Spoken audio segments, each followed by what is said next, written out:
allow me to go live now that I've activated my OBS. Beforehand, I wouldn't have to do this. So, going live. This may work, this may not.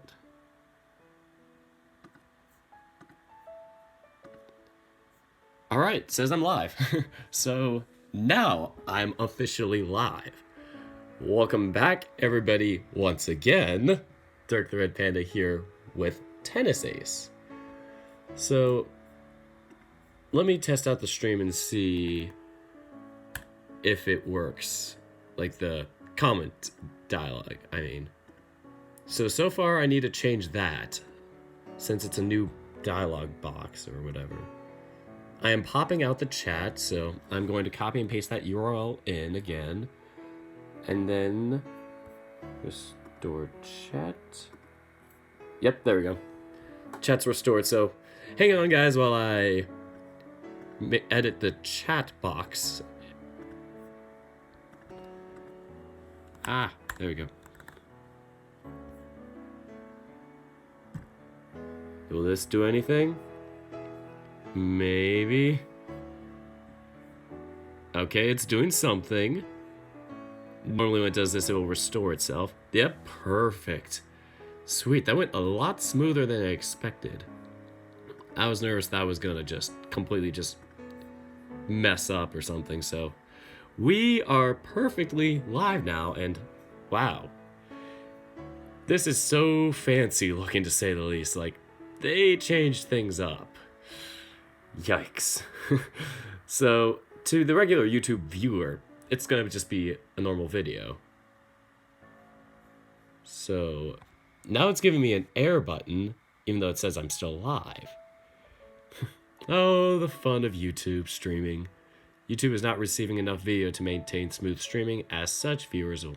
Okay, yeah, it's just gonna... It's like the equivalent of like the yellow and the red. Alright, fun. My house Wi-Fi is terrible, to say the least, and it's because, you know, we're on this like family plan thing, so as a result, it's like we all kind of have to share the Wi-Fi and kind of compensate for each other.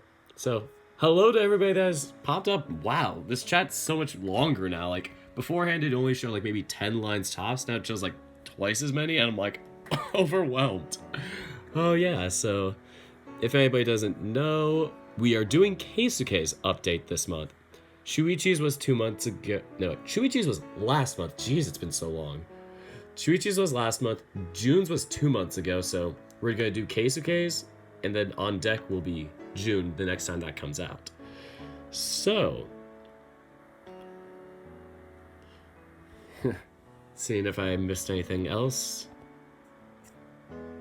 Nothing much, just everybody saying hello. And Gojira saying some truths. Shuichi is indeed best boy. Fight me on that. Yeah. And the reason why I was a couple minutes late starting this up was because of the whole new format. I was like, what am I doing? And how is this working? And yeah, I don't even have like a comment box that I can... Actually, I could probably. Yeah, 3.5 minutes into this. I should probably get things started, so... It's stupid. The live control room is, like, buffering. Okay. Yeah, I can edit the description, so... Yeah, not gonna change that now, so... We are on... Yep. Page... 5... Yeah.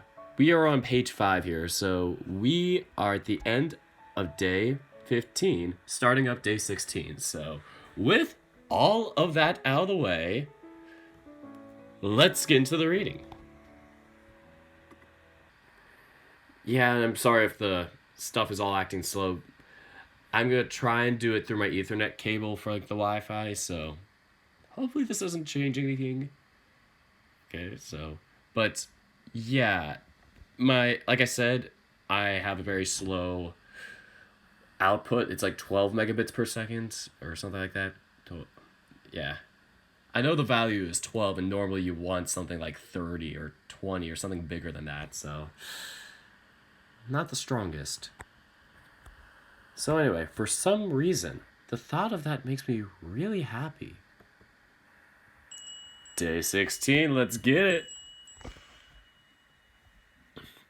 It's been a while since I've done Keisuke's low baritone voice. I've done it with so many other characters, though, with our city. It's crazy. So anyway, I sit around in front of the window, idly twiddling my thumbs around as I look at the sky, with the rain pouring outside. It was pouring this morning. From the moment we woke up today, there was a pretty bad storm going on outside. Just like me. Aki and I should have left for school a good 15 minutes ago, but we didn't have the courage to brave the weather, even with an umbrella. Wusses. Hey, Aniki, the weather forecast says it's supposed to be like this all day. Aki emerges from behind me, looking down at his phone with a frown. Well, the clouds don't look like they're about to let up anytime soon, so I suppose you must be right. It's not me that's right. It's the weather app. He wiggles his phone in front of my face for effect. Just like all little brothers do. Whatever. You can call that weird thingamajig on your hand anything you want. You're not technology illiterate. Stop acting like an idiot. Oh, come on, brighten up. If the sky is cloudy, then the sunshine must come from within us. That is quite possibly the dumbest thing I have ever heard in my life. That's a little harsh. Oh god, that was very harsh, the presentation I did for it. Hold on as I quickly take out the batteries from my landline phone so it doesn't ring when I am streaming, because that's happened the past few times when I've played Tennis Ace. For some reason, it's always Tennis Ace. Oh no, I hit the button 9. That can't be good. Alright, got it. Have a stupid... Like, the way it comes out is, like, very tough. There we go. All's well that ends well. Anyway, that is a little harsh. Aki, as usual, roasting us daily. Also, what's with that way of talking? You're 12. You haven't even lived long enough to say that. Alright, fine. I'll stop joking around. Aki smiles dumbly, looking up at me with a raised eyebrow. Oh, you were joking? Sorry, I couldn't tell. Yeah, keep talking like that, smart guy. Just remember, I'm the one who cooks your food. His expression immediately turns sour as all traces of humor fade from it. Fine, fine. You win. Oh, don't be upset. This sort of outcome was already to be expected. You can't best your awesome big bro after all. Keep that up and I'll kick you on the shin. Yeah, got it. I swear, no sense of humor at all. What are we supposed to do about school? Should we call a cab? Can you imagine how expensive a cab would be under these conditions?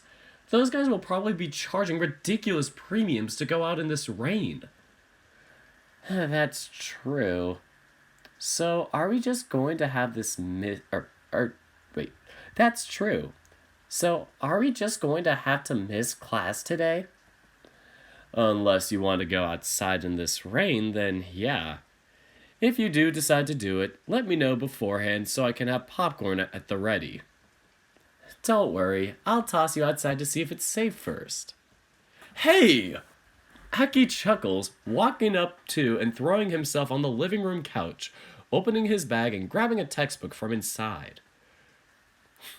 Man, this 12-year-old has more academic discipline than I do right now in college. But let's be honest, everybody in college has, like, no academic discipline at all. Like, when your schedules are super, like, messed up and all over the place, it's like, maybe I'll do it on Saturday, maybe Sunday. Basically, it turns into Sunday being a chaotic day, and then every other day is, like, up in the air. College is weird. So, what are you doing? Studying? If I can't go to school, then I should at least study the material I already have at home. Goddamn. Seriously? Don't you know how to enjoy your free time? You should just take this chance to relax. No thanks. I don't need to end up like my useless older brother. Hey! I still love you, though. I... That's... God damn it, you're lucky you're really cute. Do you need any help with your studies? He shoots me a suspicious look. From you? Hardly. Hey, I'll have you know that I'm still at the top of my class. I can handle a junior high curriculum.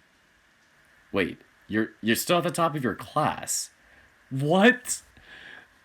That doesn't make sense. You've been slacking the past few years and your performances have been declining. How are you still at the top of your class when you're at the biggest slump of your life? I don't get it. I mean, I kind of have that vibe too where it's like, even though a lot of my sports and whatnot have been just teetering and going crazy the past few weeks for me, my school stuff has been the stuff that's been keeping me afloat. So, I guess I'll let this slide. Basket. I still don't need any help. I'm doing fine by myself. You could stand to be a little more friendly, you know. Oh god, is my... Okay. Memor says my audio is cutting in and out. It is legible, but it's happening.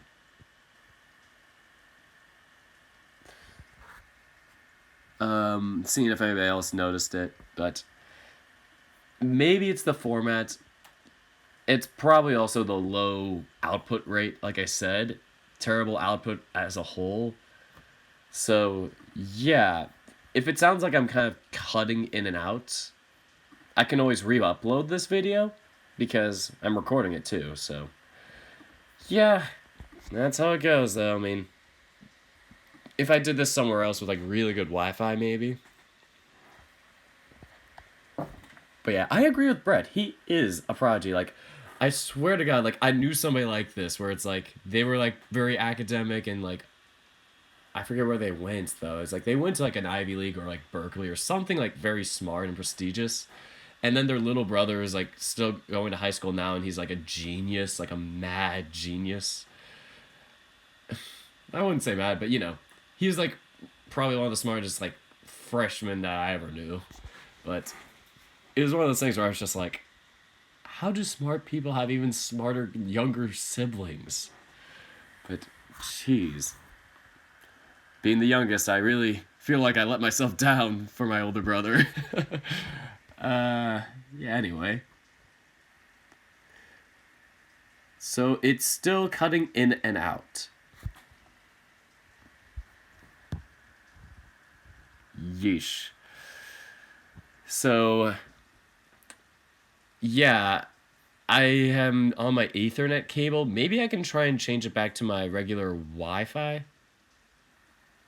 Yep, I'm back on my regular Wi-Fi. Does that change anything for you? If not, I'm just going to keep going and things will just happen as is. Wi-Fi has been terrible. I have another person in the house using Wi-Fi too. Then I'll have my family come home. They'll be using, you know, TV and whatnot and all that stuff too. I don't think they'll be using Wi-Fi for that because they'll be watching like March Madness. If anybody isn't watching March Madness right now, I don't know. I mean, it's good you're not, number one. It's a very huge time commitment. But second of all, so much intensity. Like, everybody wants to be the guy who wins with the perfect bracket and gets interviewed by, like, famous like, not famous people, but, like, you know, gets interviewed by, like, NCAA or ESPN. And it's, like, it's just March Madness. It's, like, there's usually also, like, a grand prize or something like that. And it's, like, people are like, I want to win the $100,000 or something. And I don't know. My family and I have a betting pool for it, so it's like I have that to the side of my recording stuff, and yeah, they'll be watching March Madness stuff in like an hour or two. So, yeah, this is a fat rip for my audio. Let me turn my phone on, see if that changes anything. Yeah, It looks normal to me on my phone, but I could probably check the recording, and if it's the recording, then maybe it's my mic. So we will be moving on, telling Aki we need to be more friendly. Or he needs to be more friendly. You could stand to be a little more friendly, you know. I'm pretty friendly enough. Oh god, I went too high. That's June. Anyway. Seriously, decide what kind of personality you want to have already. Just yesterday you were cuddling up to me on the couch to watch a movie. Now you're ignoring me? The classic case of puberty. Go back to being cute already. By the way, do you think Mom will have to go to work with this rain? Wait, she's not at work already? Oh my god, is there gonna be a mom sprite? I will be so happy if there's a mom sprite. Aki shakes his head sideways. She said she was given the morning off, remember? She even asked us not to wake her up when we left for class since she only has to be in the office in the afternoon. Oh, right. I forgot about that. Oof. Kebu bringing up that McDonald's... Oh, wait. I thought I was going to do the McDonald's Wi-Fi joke. You got me there. Ask the McDonald's worker to put more fries in it. Oh, come on. I knew it. It was a fucking McDonald's Wi-Fi joke. Dang it. You got me. I was like, I saw McDonald's. I'm like, Wi-Fi? Then worker. I'm like, nah, she's probably just making some other joke. Tell them to use the ice cream machine. I heard it's just as efficient.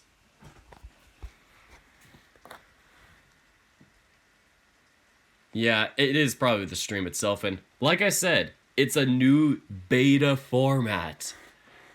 YouTube is being really innovative with their stuff. Like, I'm just smack talking YouTube's like beta live stream stuff. It's called the live control room. Yeah, I guess my internet can't handle it or something like that. Either that or it's just YouTube's just trying to fix things. Like I said, I can always re-upload this as a recorded video. I've McFallen for it. Jesus. Ironically, it's not raining here either. Like, this morning it was raining like really, really hard, like it was in this story here. Like this morning it was. And then all of a sudden I get out of my shower and it's perfectly sunny. Like, a few clouds, but still perfectly sunny. Yeah, my bitrate sucks. Thanks for telling me, YouTube control room. But, yeah, in this game, it's like, yeah, it's supposed to be raining, pouring really hard. It's perfectly fine, so it's not like the weather's affecting my Wi-Fi. Oh, Tiyushi is back. Back with the normal greeting. Anyway. Oh, Gajira, I forgot. I saw your thing. I just ignored it. I'm sorry, man. Happy 18th, man. Or gal, or whatever you identify as. Happy 18th, Gojira person. That's cool. Yeah. Happy birthday to anybody around this time. Yeah, my birthday was like a couple months back, so far away from me, so nobody here better be giving me birthday presents. So anyway, I forgot about that. Well, if the rain keeps up like this, then I don't think she'll go either. She doesn't have a car to begin with.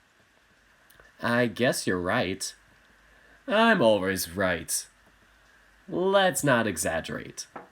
Huh? Oh, is this gonna be Keisuke with his limo? The sound of a knock at the front door makes both of us jump. Just the fact that someone is knocking in the middle of this heavy rain is already shocking enough. But with how loud the rain is, just how hard did they have to knock? And who would be knocking on someone's door in the middle of a storm? I'll go check the door. So suspicious, like, if anything, I'd be like, oh, let me just go to the door quickly so they can be under, like, some shade and, like, not rain. I wouldn't be like, maybe I'll check the door. Like, he seems like as if there's gonna be, like, a robber or, like, a burglar outside that's just gonna be like, give me all your stuff, and then just totally robs the place. Like, nobody does that in the rain. Like, that's probably the least probable time to rob somebody's house.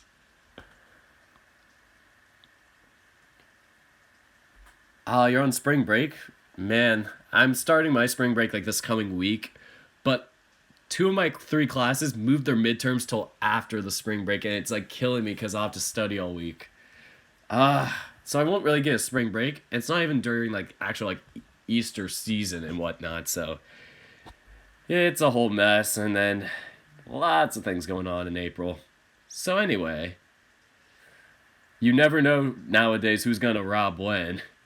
Right, probably. It's always when it's least expected, so I'll go check the door.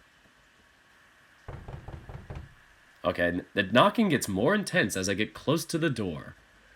I'm coming! Oh, do it! Oh, and he's got the purple, long sleeve, I don't know, button down, that's what it's called. Why am I so... I can't name things. Anyway, once I open the door, a white hare immediately jumps inside the house, brandishing a wet umbrella. What? The sudden movement catches me by surprise and I cry out. Calm down, Nico-san. It's just me. What, Keikun? Jeez, do you have any idea how bad the weather is outside? Why did you take so long to let me in? What are you even doing here? I mean, of course it would take me a while. How would I expect that someone would knock on my door under these conditions? I guess that's true. Well, he seems to have remained mostly dry despite the storm outside. I see a few wet spots on the hem of his pants and on his shoulders. Damn, you're really irresponsible for coming all the way over here in this rain. Here, come inside. It wasn't that bad. I mean, my driver brought me here. Oh, I knew it. It's probably gonna be like the driver's gonna take us to school. That's what I was saying. I'm like, watch it be Keisuke coming up in his limo. You guys heard it here. I called this. Cute bunny appears. He better not escape. So, the two of us walk back to the living room. Aki quickly walks up to the two of us and hands Keisuke a towel. Here, I figured whoever was outside would be pretty wet, so I went to get a towel. Oh, nice thinking there, Aki. Thank you, Akiyoshi-kun. Aki flashes the hare a bright smile and nods. It was nothing. Make yourself comfortable, Keisuke-san. Aki walks back to the couch and plops himself down, picking up his book once more and continuing to read it. Oh, so you're studying despite the rain? Yeah, since I'm the student, the least I can do is study, especially when I'm supposed to be in school. You see how it is, Keikun. Isn't it ridiculous? Not at all. That's very responsible of you, Akiyoshi-kun. Maybe your older brother could stand to learn a little something from you. What? See, I told you. Keikun, don't you turn against me too? I'm not turning against anyone. You really could stand to study a little more. Give me a break. I'm already on the top 5 of my class. I don't need to study any more than that. That frustrates me so much. It's like, he's so quote unquote perfect. Like, he has the grades. He's the top 5 in his class. He's the number 1 or number 2 player in Japan or whatever in his youth league or high school or whatever it is. Like, he's number 2 out of all the high schoolers. He's going to go pro. Everything is like so lined up for him. I low-key just want to make my visual novel, if I ever make one, just about a middle-of-the-road team. Kind of like where I am in real life. Just like a team that's like, you know, they're better than some, but they're not at the top of the game. The people in the story are not at the top of the game. Like, people are just, you know, they're average. They have redeeming traits. They have good traits about them, but it doesn't mean they're the best. I mean, it's a weird tangent I go on. It works still. I mean, don't get me wrong. I'm not hating this game for it, but I want to see a story that does that, and I feel like I may have to do that if I ever make a novel myself. Maybe. There will be a non-changeable choice in this very day. Oof. I am going to. I could save here. Why the heck not?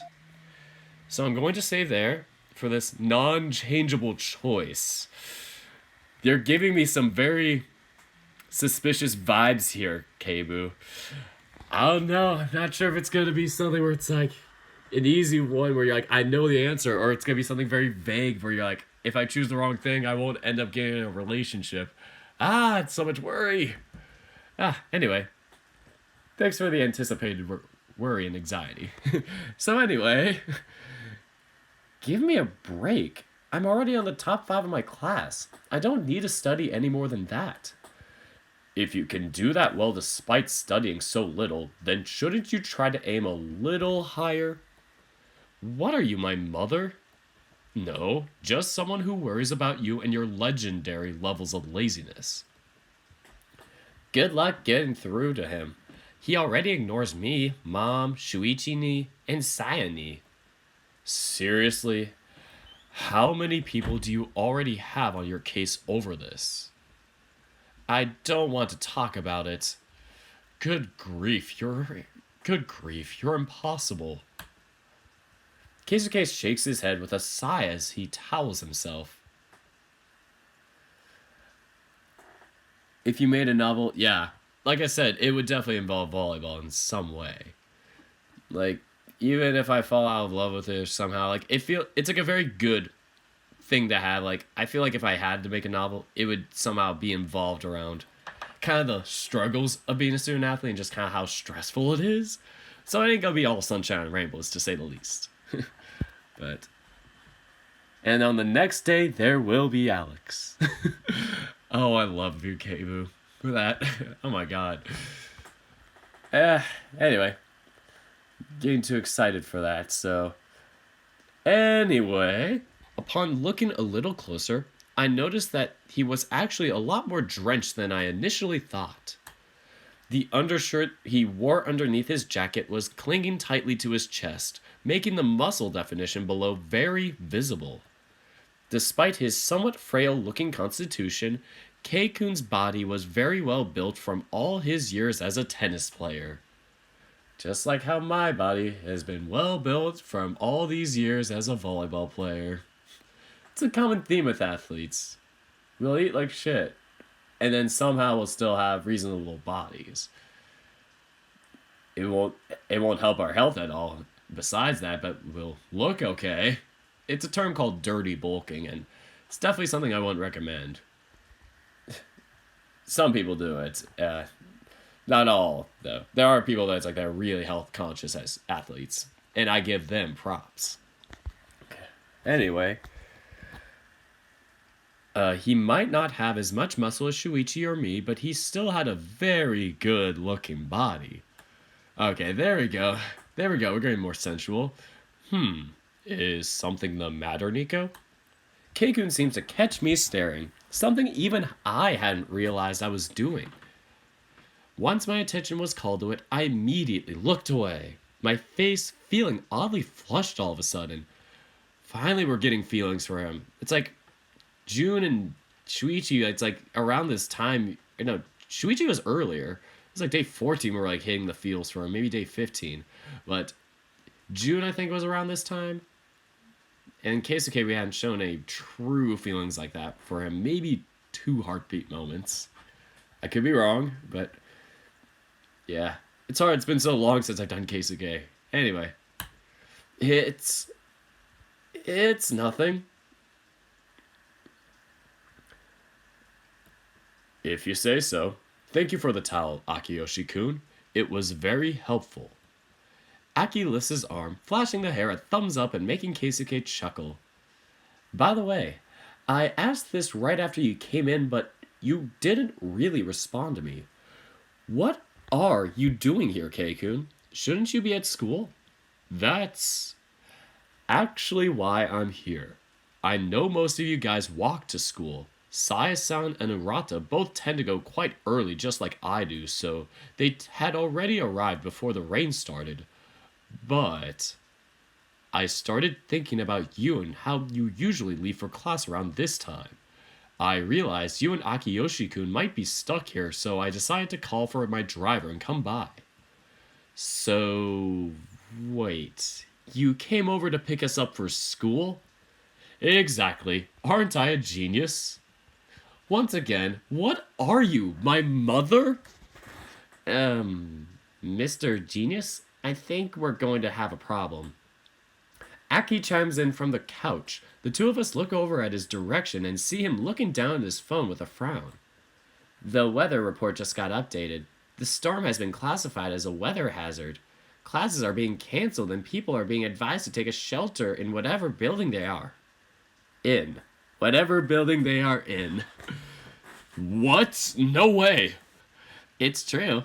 Sorry you came all the way here for nothing, but even if you stayed on school grounds, you wouldn't have had class. It says it's a storm with strong winds and chance of thunder and lightning. Wait, did you just say thunder and lightning? Yeah, see here? Aki walks up to us and shows us the screen of his phone where we can plainly see the weather forecast. What? It's true. Damn, it did look like the storm was getting worse, but I didn't think it was getting that bad. Good thing you got here before things got too ugly out there, right, Keikun? I see some fidgeting from the corner of my eye and my attention is immediately drawn away from the screen. Keikun? When I turn to look at him, Keikun is hugging his arms really close to his body, biting his lip. Hey, are you alright? Yeah, I'm fine. Are you sure? You don't look fine. Wait, could it be that you're afraid of thunder? What? No, there's no way. Keikun jumps, his whole body trembling at the sound of thunder. Oh wow, that was a big one too. Aki stares at the ceiling, bewildered. Damn, the weather is taking a turn for the worst. Pretty bad. Should we wake up Mom? Nah, I say that if she can sleep through this, then she should be allowed to sleep. And we don't need to show her character sprite anytime soon, so no biggie. Right now, I'm more worried about someone else. Keikun, are you seriously afraid of thunder? So what? It's not a big Almost as if on cue, thunder strikes once more to shut him up mid-sentence. Keikun continues to fidget where he stands, now visibly trembling to the sound of the thunder outside. Aki, can I borrow your headphones? He nods quickly, going upstairs to his room. Come on, let's sit down for a bit. It's best if we try to make you comfortable. Keikun nods meekly. Once I grab him by his wrist, I can feel his entire body trembling against my hand. I try my best to pretend like the whole thing isn't a big deal, as that might give me a better chance of calming him down. The two of us walk around the couch where I push Aki's stuff out of the way so we can both take a seat. Here, isn't it better like this? I get what? Oh my god, he's crying. Keikun jumps again, his hands clutching the sides of his arms so tightly that I'm afraid his jacket might rip. I put a hand on his shoulder in an attempt to be comforting. Hey, come on, everything will be okay. Well, Keikun! As soon as I touched him, he practically jumped on me, burying his face in my chest and clinging to me in panic. Oh god. When I look down, I see Keisuke's face really close to mine. His breathing rapid and a little teardrops forming on the corners of his eyes. I knew it! Oh boy, now we're really getting into it. For some reason, I immediately feel the need to avert my gaze as my face begins to grow hot. I put my left hand on top of his head, stroking it slowly in an attempt to be reassuring. Everything's alright. See? There's no need to panic. He makes no sound, merely wrapping his arms around me and holding me even tighter. Keikun.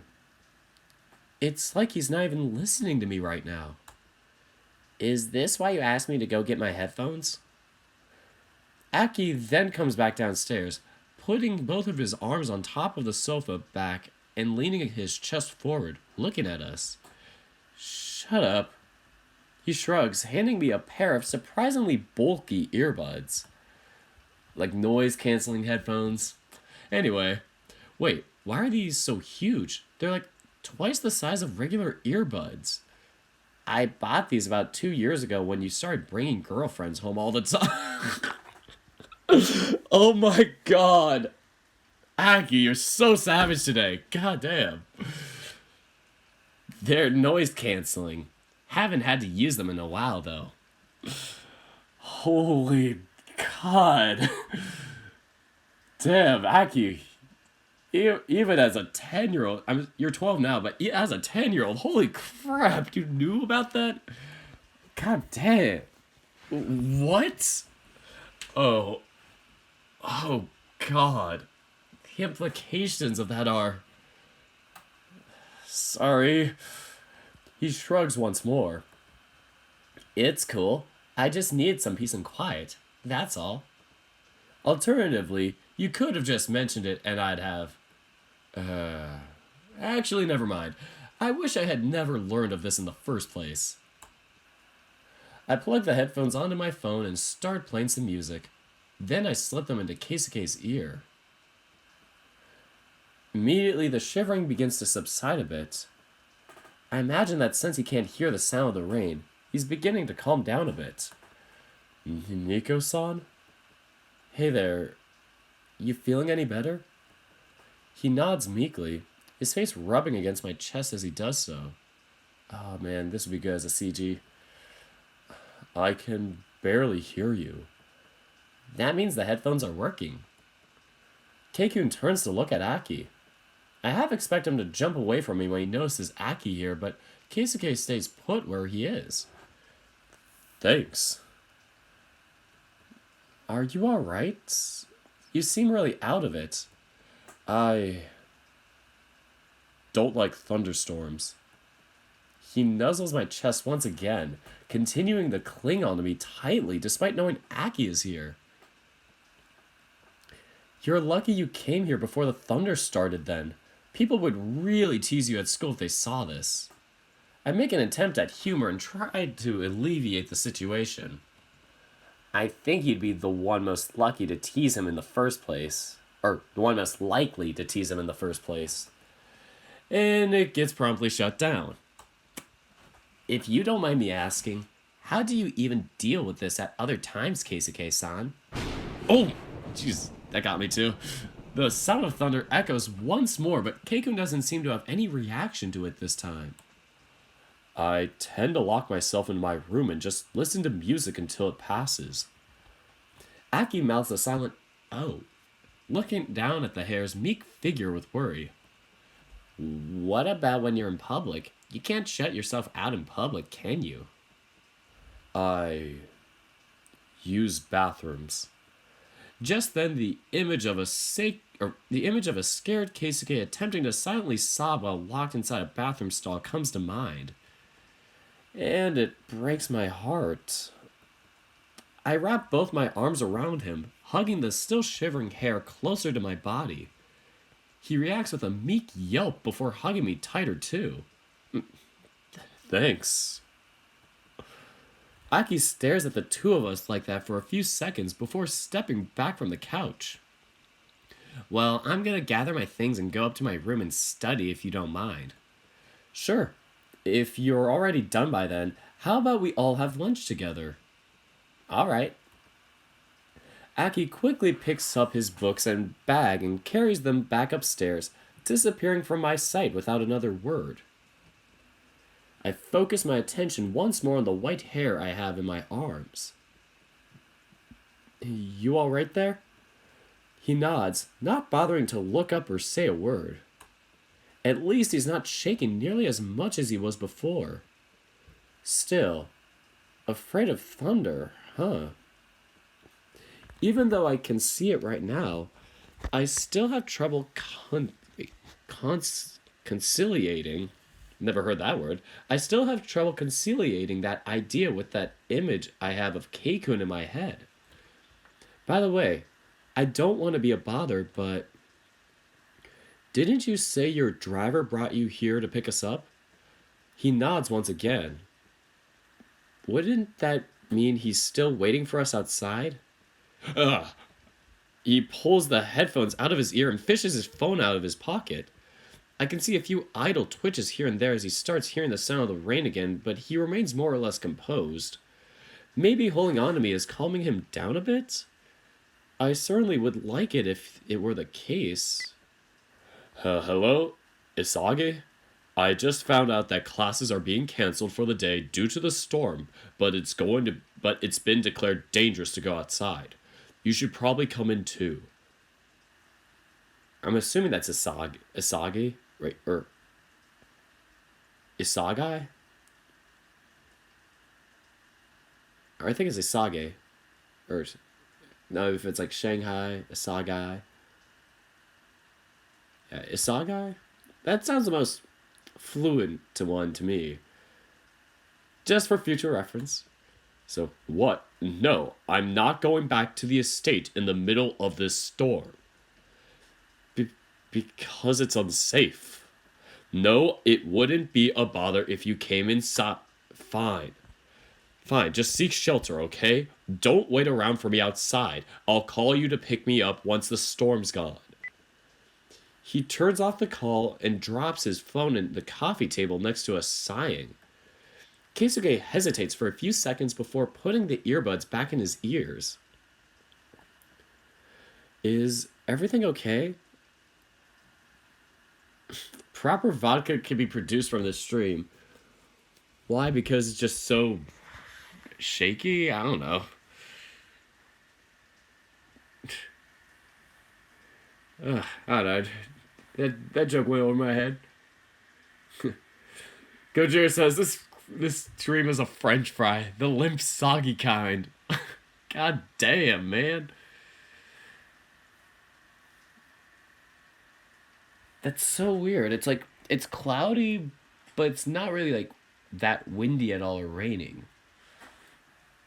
Like I said, I don't know if our Wi-Fi is even worse right now. Get a better potato. I am so sorry, guys.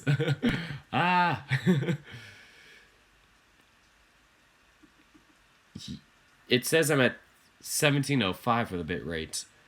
And then there's times where it's like at 2100 or now it's back to 1700. It's like bouncing up and down a lot. Yeah. Apologies for the bad potato Wi-Fi. It's like as if I am in Thunder right now, though. Like, that's how bad it is. Anyway, is everything okay? Yes, he's just a stubborn old fool. He insisted it would be inappropriate for him to come inside your house and said he would drive back to the estate. I hope he doesn't get in an accident. If he's that confident that he can drive through the rain, then I'm sure nothing is going to happen. Really. Let's hope for that. He finally pulls away from me, sitting on the opposite end of the couch and adjusting himself. Oh, are you feeling better now? Yeah, having something else to focus on helps. Sorry to have, you know. Also, could you speak a little louder? It's a bit hard to hear now that I'm farther away. I clear my throat, nodding. If you don't mind me asking, what was that about? I've never seen you act like that. I don't like thunder. I stop myself before I can utter a sarcastic, no way. But how come I've never heard about this before? That was a bit too loud. So, it's not something I could freely advertise. Imagine how much I'd be made fun of about this. Besides, my family already gets on my case enough as is about showing weakness. I don't need one more thing to add to the list. I guess that's fair. I just hope I was able to help any. You were. I just. Sorry to have clung to you like that. God, that was mortifying. It's fine. You don't have to worry about it. It's not a big deal anyway. I was just surprised to see you like that. You're usually always so composed. Well, it doesn't always affect me like that either. I usually keep an eye on the weather forecast and have time to prepare for it so it doesn't get to me nearly as much. It's just. The rain today already came out of nowhere. No weather report mentioned it, and then came the thunder. I can imagine. For what it's worth, he already looks so much better.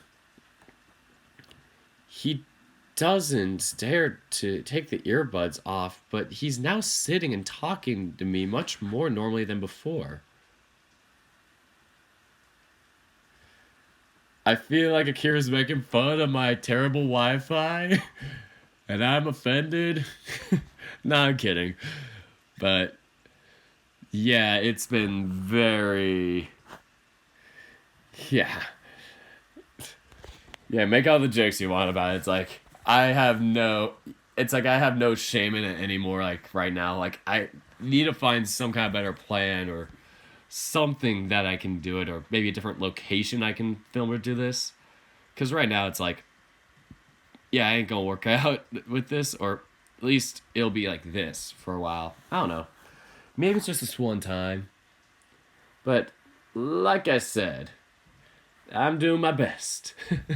Anyway, I didn't expect you to be the kind that want to cuddle for comfort, though. I told you, I just wasn't prepared for it. I have an urge to point out how cute he is right now, but I'm pretty sure he'd murder me if I did. Yeah, it's no big deal, right?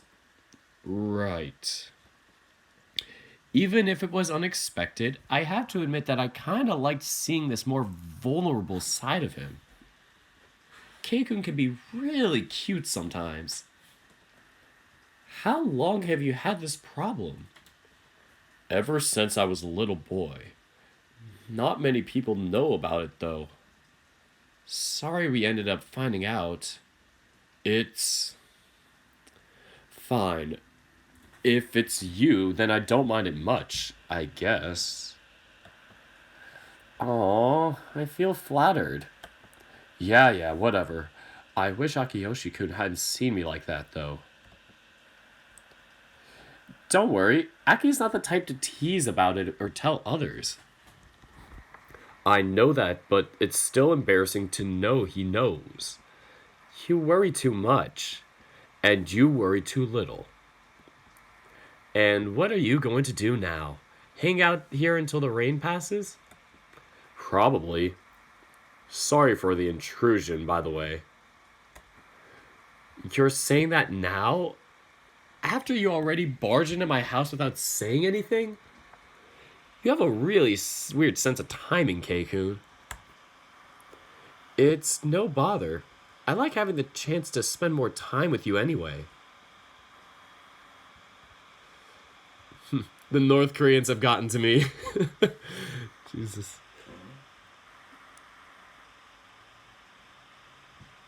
It's when I address the Wi-Fi problem, it works perfectly fine. Then afterwards, the audio cuts again. Let me talk more about the Wi-Fi.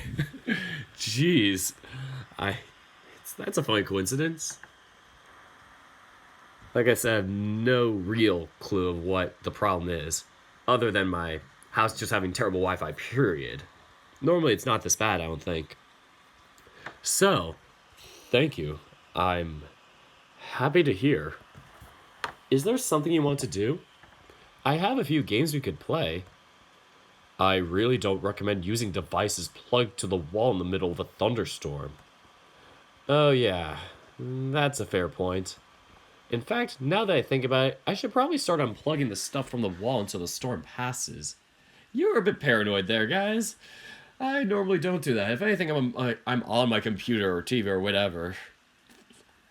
If anything expensive were to get fried, we'd be screwed. It might be a bit of a bother when you're like this, but can you help with unplugging stuff from the wall? It won't take as long if it's the two of us. Sure, so long as I can keep these earbuds on, I'm fine. You don't need to worry.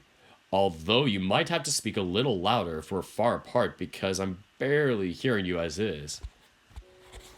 Scene transition. Almost an hour later, the two of us sit in silence, staring at the ceiling with nothing to really distract ourselves from our boredom. Not only that, the continuous sound of rain outside is starting to make me drowsy.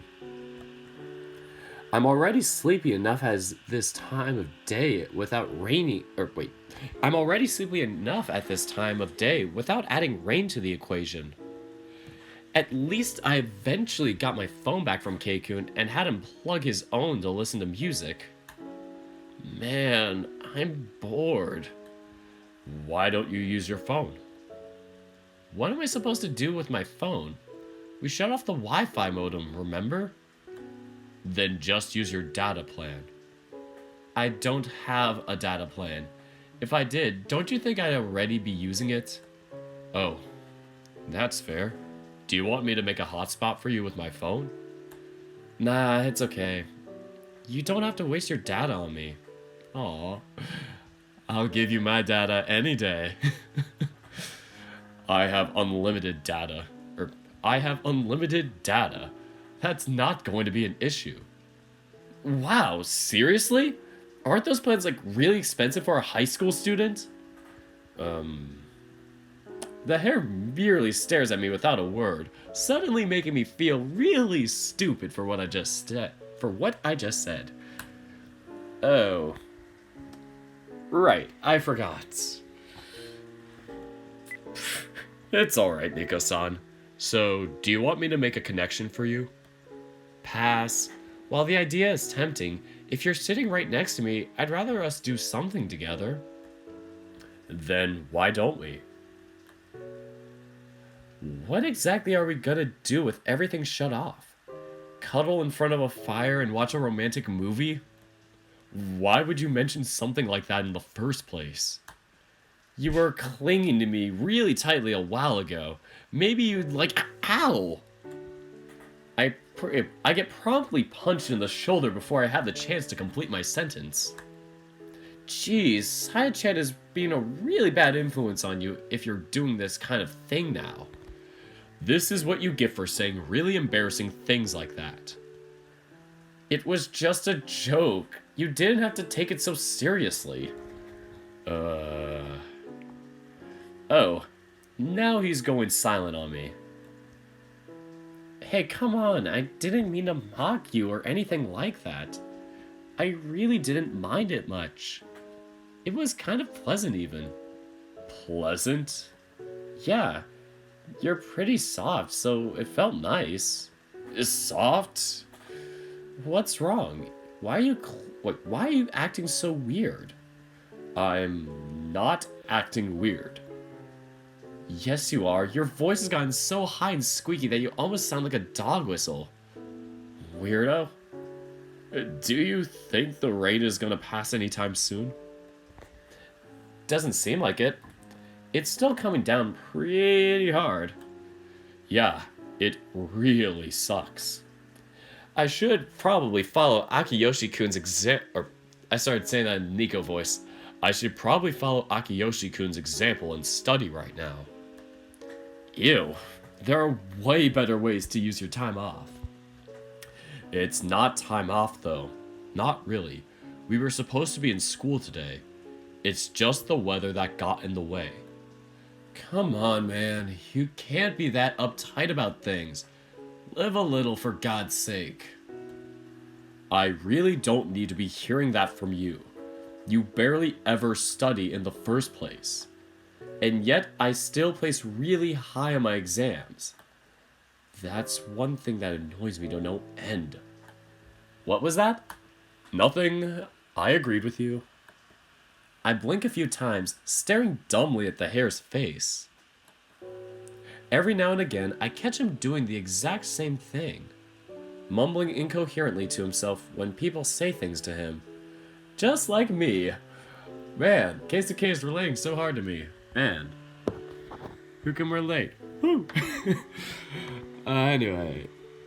Trying to see what I missed in the chat.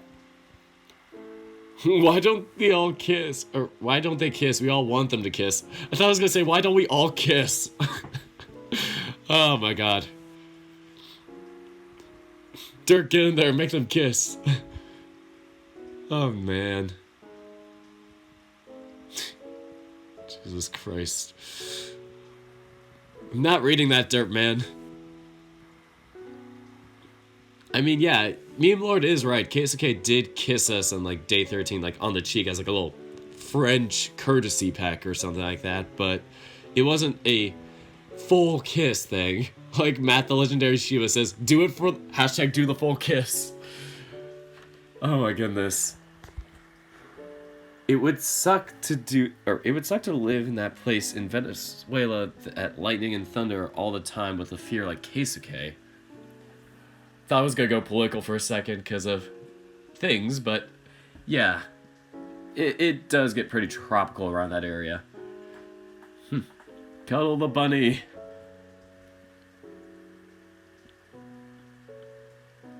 Okay, Ataku's asking a pretty interesting question, which I'm not going to read for the sake of YouTube being Puritans, but... that's a tough one to think. I think based on, like, how Nico looks, I would probably say the second option. Wow, Otaku, that's a twist. Oh, never mind. You're asking the question, so I thought that was the answer. I would say the first person that you said would be that thing you said. So, yeah. Anyway, before we get any more into this, he mumbles incoherently to himself when people say things to him.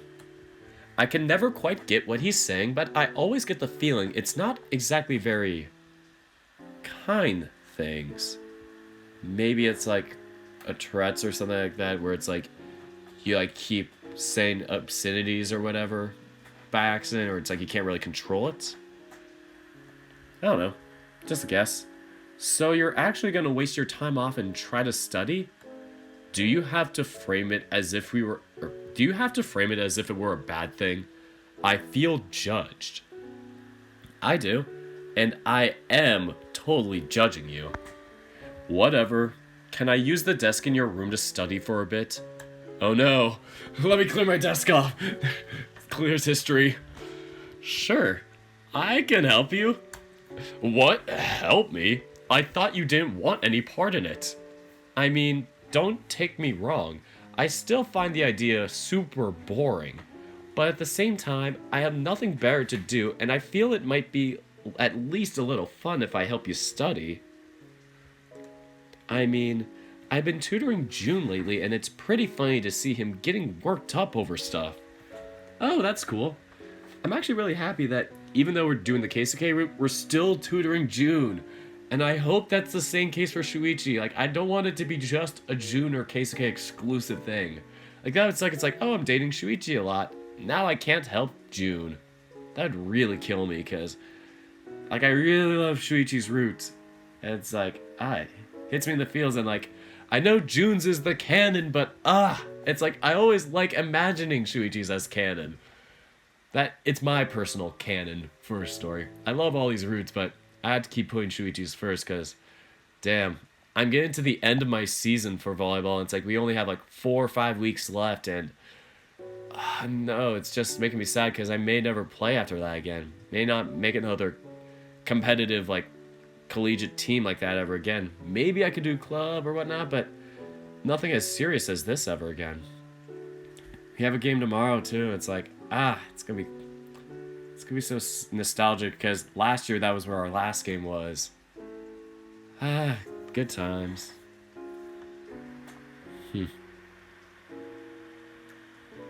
No, Taco, no. Oh, into your last comment, yes, June's route is the canon route, according to Basket, when he did the whole podcast, I forget what Deckerlink calls it. Like, he has a whole series where he interviews game creators. I think it's all of the above. And so Basket was interviewed there, and he was asked, what is the canon route? And he was like, I know you guys might hate this, but it's June. Or, I don't think he said he might hate it, but it's like, he was like, yeah, I know some of you guys may have a certain vision in your head, but it's June's. And it makes sense for how detailed June's stuff is. Like, you get a CG on day 5. Like, my goodness, it's a very well laid out one too, and it seems like it has a lot that's going into it. They all do, but it just feels like June's has a little more love in it. Yeah.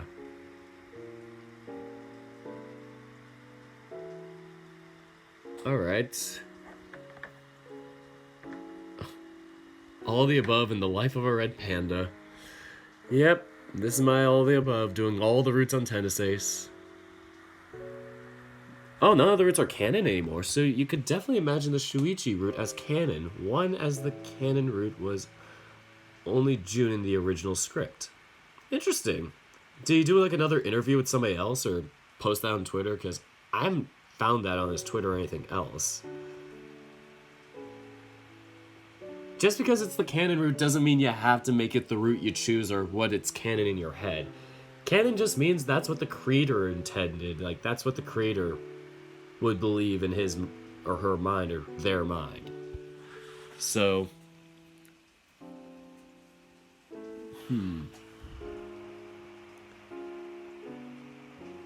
Akatsuki the Dragon, he plays not safe for work versions of games and gets away with the language uncensored. Yeah, YouTube is very haphazard with its strikes and whatnot, and especially as long as there's no like nudity shown, then it's like it's okay.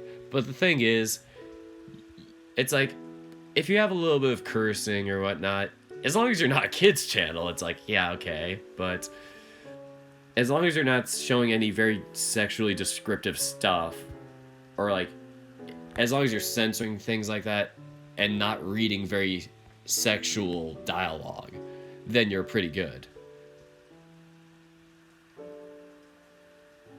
I saw that. I tried to ask him a question about like there. I don't think he's gonna use my question because it's very stupid. I asked him like if he plays like if he's ever played on like a tennis team in like college or high school or anything like that, and if so, was your team like all gay or mostly gay or partly gay? Like, I wanted to know the proportion of straight to gay people on his teams, because every team I've been on is like all straight, like no gay players on the team. It's like there's one time where there's like one guy, and I was still kind of searching at that time, so I wasn't really knowing. But yeah, I'm really interested in that. I'm gonna be busy all day Saturday, but maybe I can catch it afterwards. That'll be really fun to watch. So, can't wait to see the interview for that, Dilly. I wonder what kind of questions. Yeah, that's gonna be fun. The problem is I've been so busy doing a lot of other things. I haven't been watching YouTube videos lately. Like the past few weeks, past 2 or 3 weeks, I've just stopped watching YouTube videos on from this account. Maybe my real normal account, or my normie account, I guess, or my real professional type of account, my real name account, whatever it's called. I've been maybe watching some videos from that, but for the most part, I haven't done much here. We'll start. I am bi, leaning a lot more male though. I'm probably more bi-romantic, and I'd probably say sexually I'd be gay.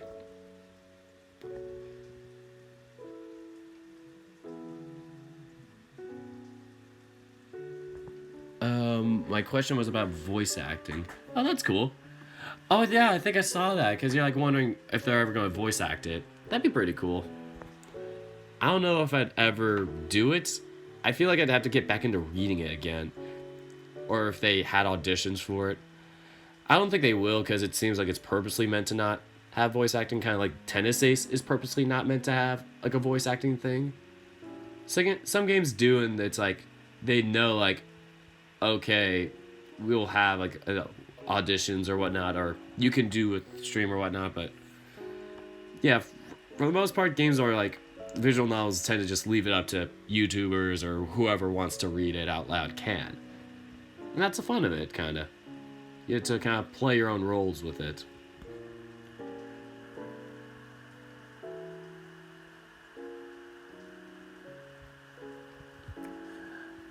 Like I said, Gojira, I really don't know how like well he's getting away with it.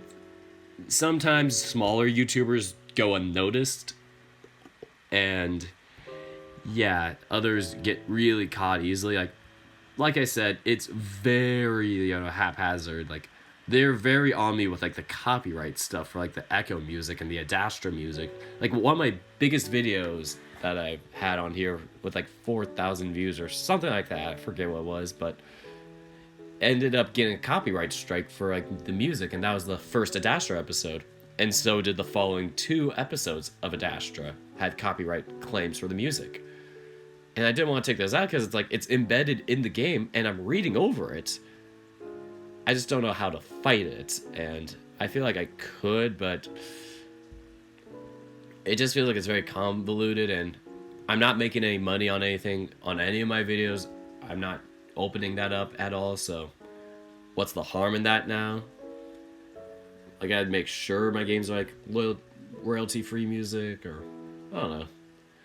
If I play a game and I want to monetize it, then I'll kind of check a little more. Otaku, that is the ugliest ship name I've ever seen. No offense, but ugh.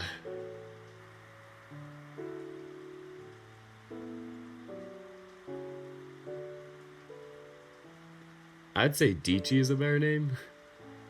Like D-I-C-H-I.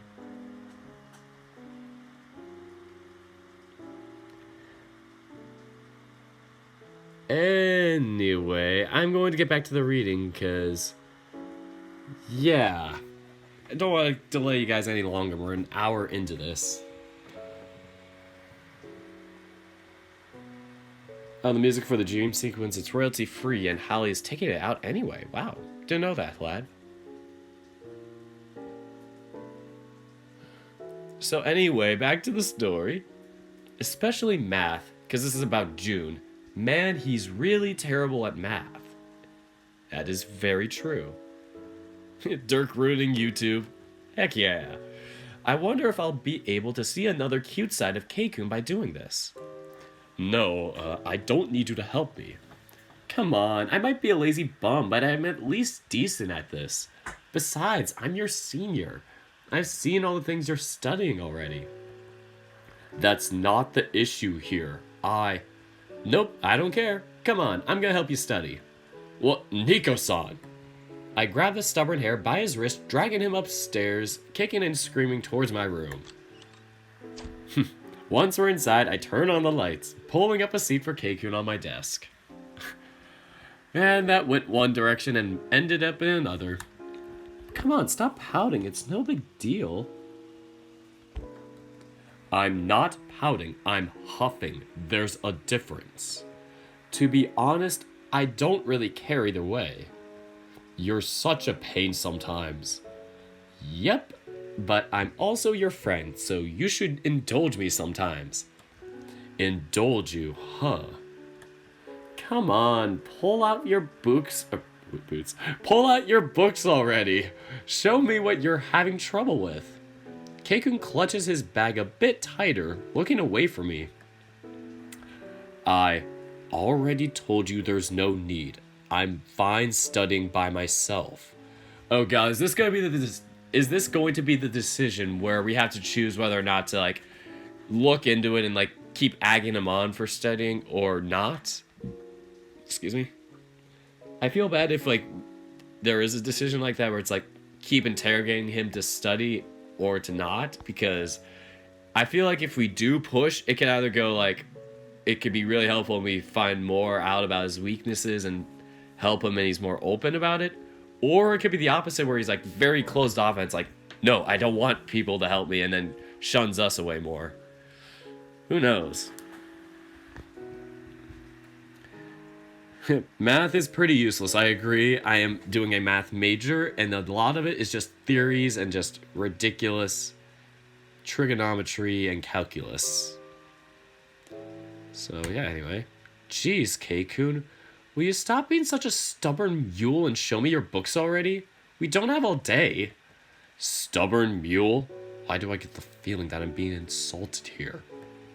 Not important. Just whip out your books already. Your books. Your books. God damn it, you're really insistent, aren't you? Fine. Just don't say I didn't warn you. Huh? The hair sighs deeply, as if the whole thing is a big annoyance to him. He pulls out a couple of standard issue school notebooks, some pretty familiar textbooks, and... Wait, what are these? I've never seen these books before. I grab a few hardback books that look totally unfamiliar to me. I rifle around a few pages trying to see what they're about and... Wait, what the hell is this stuff? I've never seen it before. There's math I've never seen before and... Is this another language? I told you I didn't need help. I'm doing just fine with my general studies. I was gonna focus on more advanced stuff. If anybody hears that, there's an ice cream truck going around their cul-de-sac. Fun. Anyway. Seriously, what on earth is this? College grade math? It's mechatronics, actually. While I don't like the idea of inheriting the company, it is still a possibility if I fail to make it as a tennis player. In that case, I refuse to do it half-heartedly. So, you're studying up on something you don't even like in case you're forced to do something you don't even want to do? Well, to be perfectly honest, I find the subject to be fascinating. I just don't want to have to study it in the circumstances that I'm studying it. But if I do happen to end up working for the company and then becoming the CEO after graduation, I want to be sure I'm prepared to be the best job possible. Wow. I'm surprised you can go through so much work trying to prepare for that when it's something you're actively trying to avoid doing. It's like me doing my math major now. I'm like, I really don't want to go and do this math major, but it's like I kind of have to because it makes good money. It's like I wish I could do something that's easier or more lax, but you know, you kind of got to push to, you know, make ends meet. And, you know, give yourself the best life in whoever you fall in love with or live with. Anyway, just because I don't want to do it doesn't mean I get a pass to do a crappy job at it. If I have to do it, then I should do my best to do it well. That's a surprise though, like, usually like billionaire sons like that or daughters or whatnot get very like, you know, that tend to get very like ignorant and cocky and they're like, even if I inherit the company, like why do I have to worry about it? I have all these lower level workers doing my job or doing all the fancy sciencey stuff. You really don't see it much from the CEO except for like the first generation. So yeah, it's pretty cool to have Keisuke really try and get his stuff together for it. At least he likes the subject. Could not be the same for my dad's business. Not good with electronics. Heh, that's really like you. You know, I always envied that about you. That? What do you mean? Your work ethic. No matter what it is, you always try your best at everything you do. I just can't bring myself to be that serious about everything. Just looking at you go sometimes is really exhausting. Still, I really admire that about you. Nico-san. Keikun shifts a few times in his seat, looking away from me. Okay. Oh no, have I accidentally made the mood a bit awkward there? Hey, why don't you explain a bit of this mechatronics thing to me. I knew that was the wrong thing. I'm like, it's supposed to be mechatronics. It's mechatronics.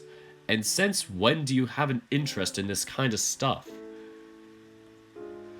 I don't. Not really. But you must be pretty knowledgeable about it, right? I want to hear you sounding smart. It's pretty fun to see. Smart people doing smart people things. Are you making fun of me? Nope, I'm being 100% honest.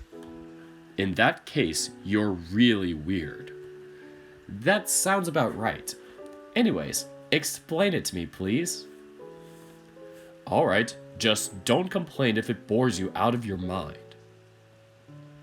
No way that's gonna happen. You have my full, undivided attention.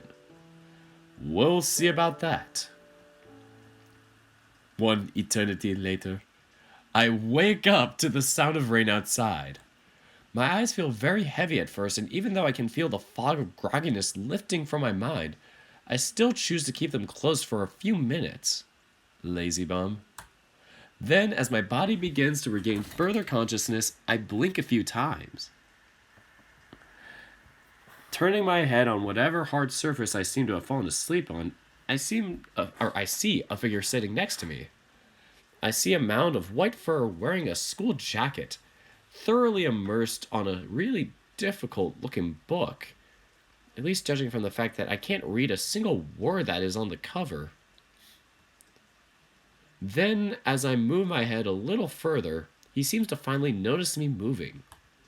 Ah, Nico-san, you're awake. Still holding up his book, he looks at me from the corner of his eyes without really turning his head away from his book. Awake? When did I fall asleep?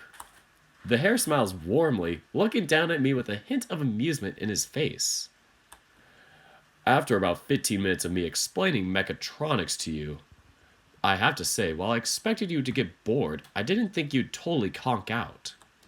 Sorry. Don't be. I didn't mind. You looked really peaceful sleeping, and listening to your breathing helped me relax too. I noticed that he's no longer wearing the earbuds as before. That's odd. I can still hear the rain going outside just as much as it was before.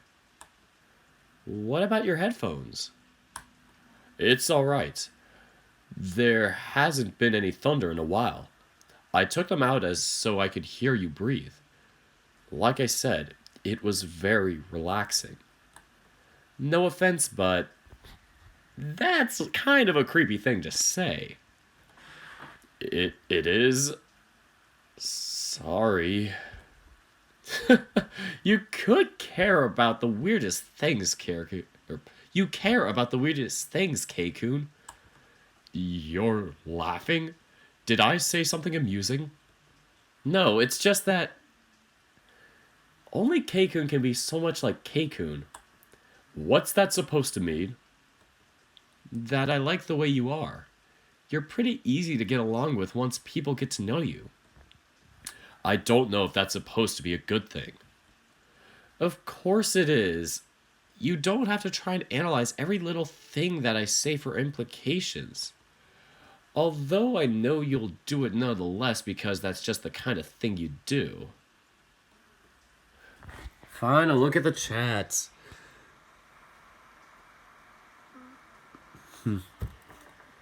I know you guys have been talking about ice cream. Don't act like I don't know what you're talking about.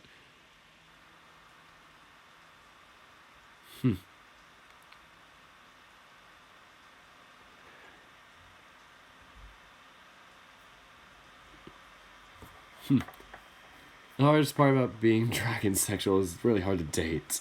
Jesus.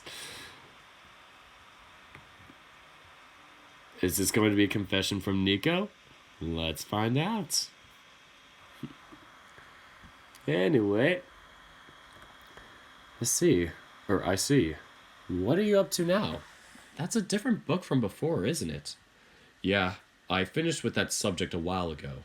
I'm studying a bit about foreign economics. It should be economics. The book is in Spanish, so you might have a hard time reading it. Jesus Christ, you're doing this in Spanish? Why? Well, actually, it's probably easier than English. But for me being an English speaker, it's tough.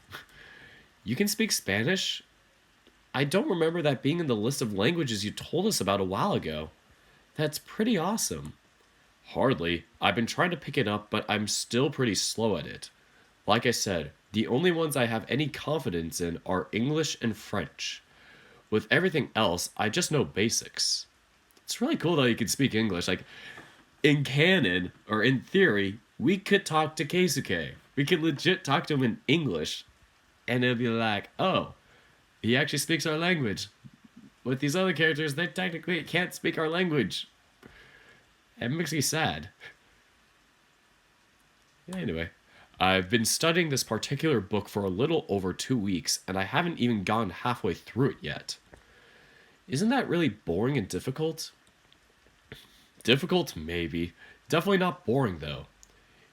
Is it weird that I enjoy reading up on this stuff? Languages, I mean.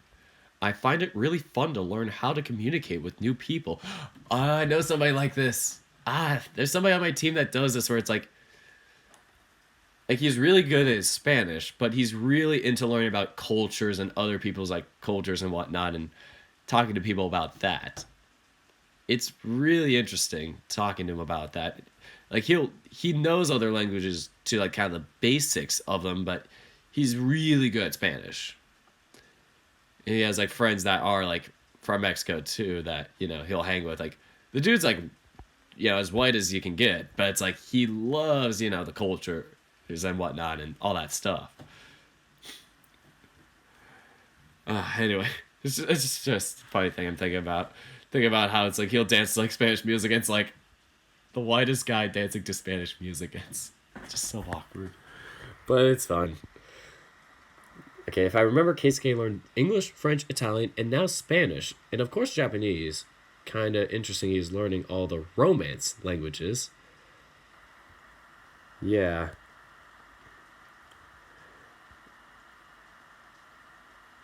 Anthropology. Anthropology is evolution, I'd say. There's like another. I think anthropology may be. Think about biological anthropologies. I'm assuming anthropology is everything. But anyway, this coming from the guy who barely speaks to anyone outside of our group.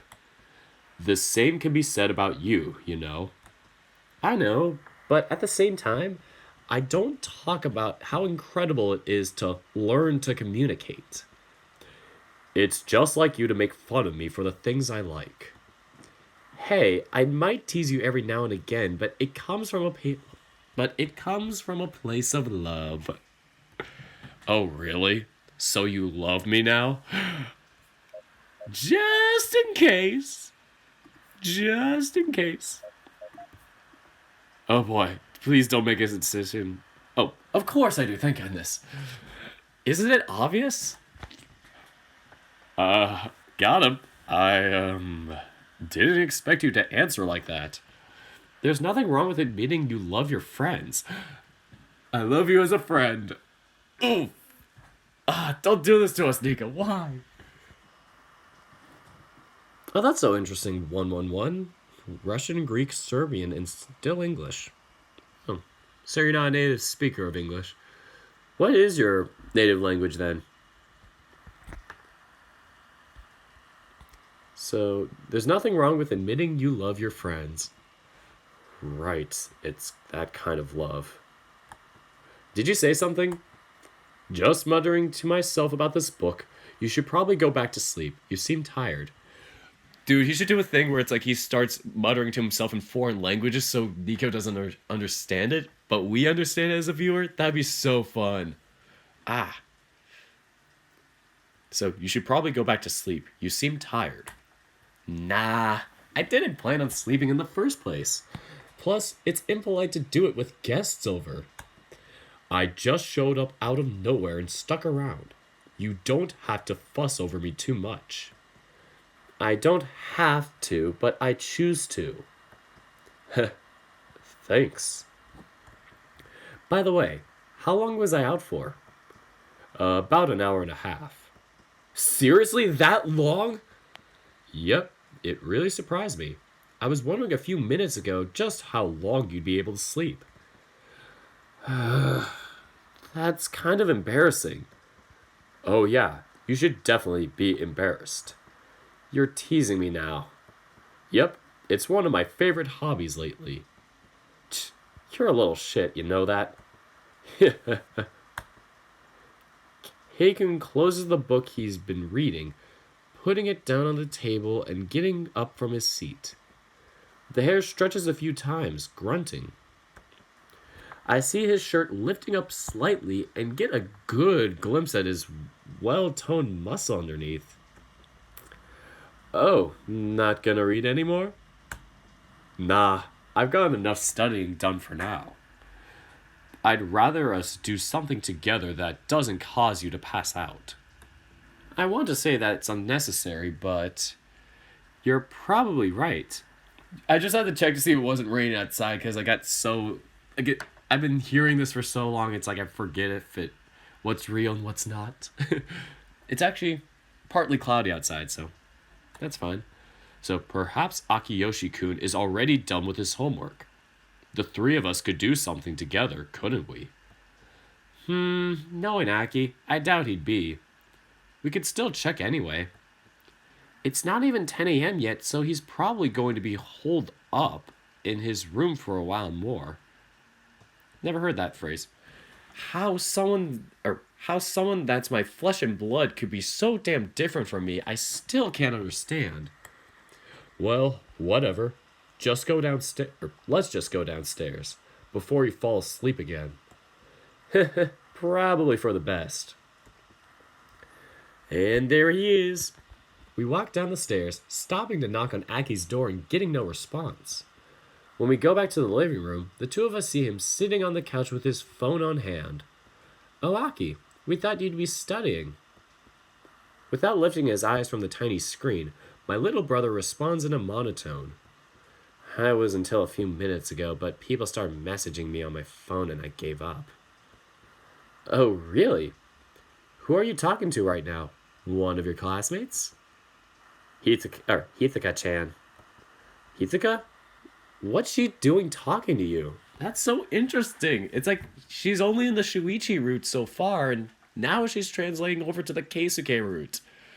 Ah, the ties are amazing. We talk every day, you know. You're not the only one who's friends with those two. Fair enough. I know I've only met her once, but that girl scares me. That's when Aki looks up from his phone, looking at the hair with a frown.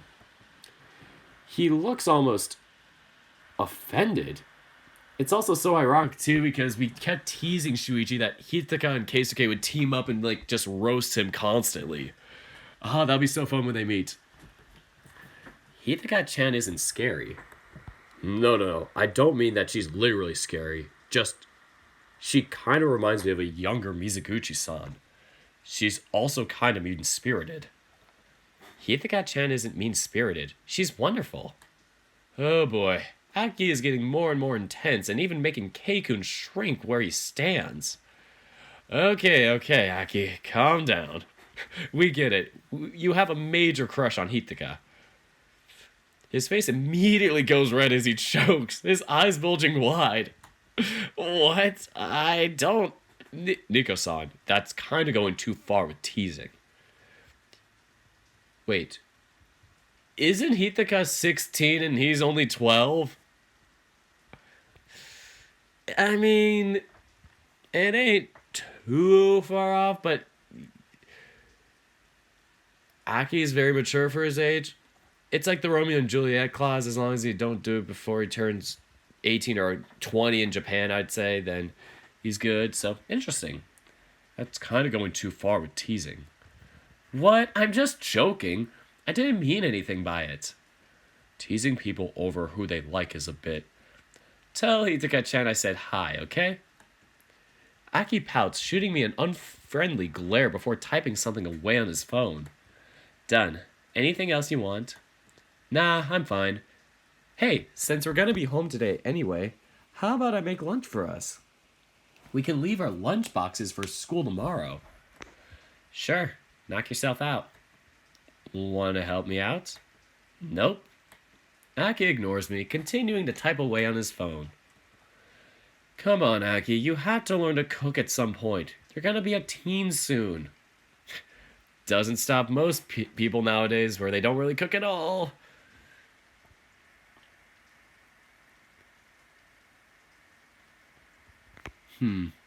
I'm thinking about it. I don't know what I'm even supposed to be thinking about, but I'm thinking about it.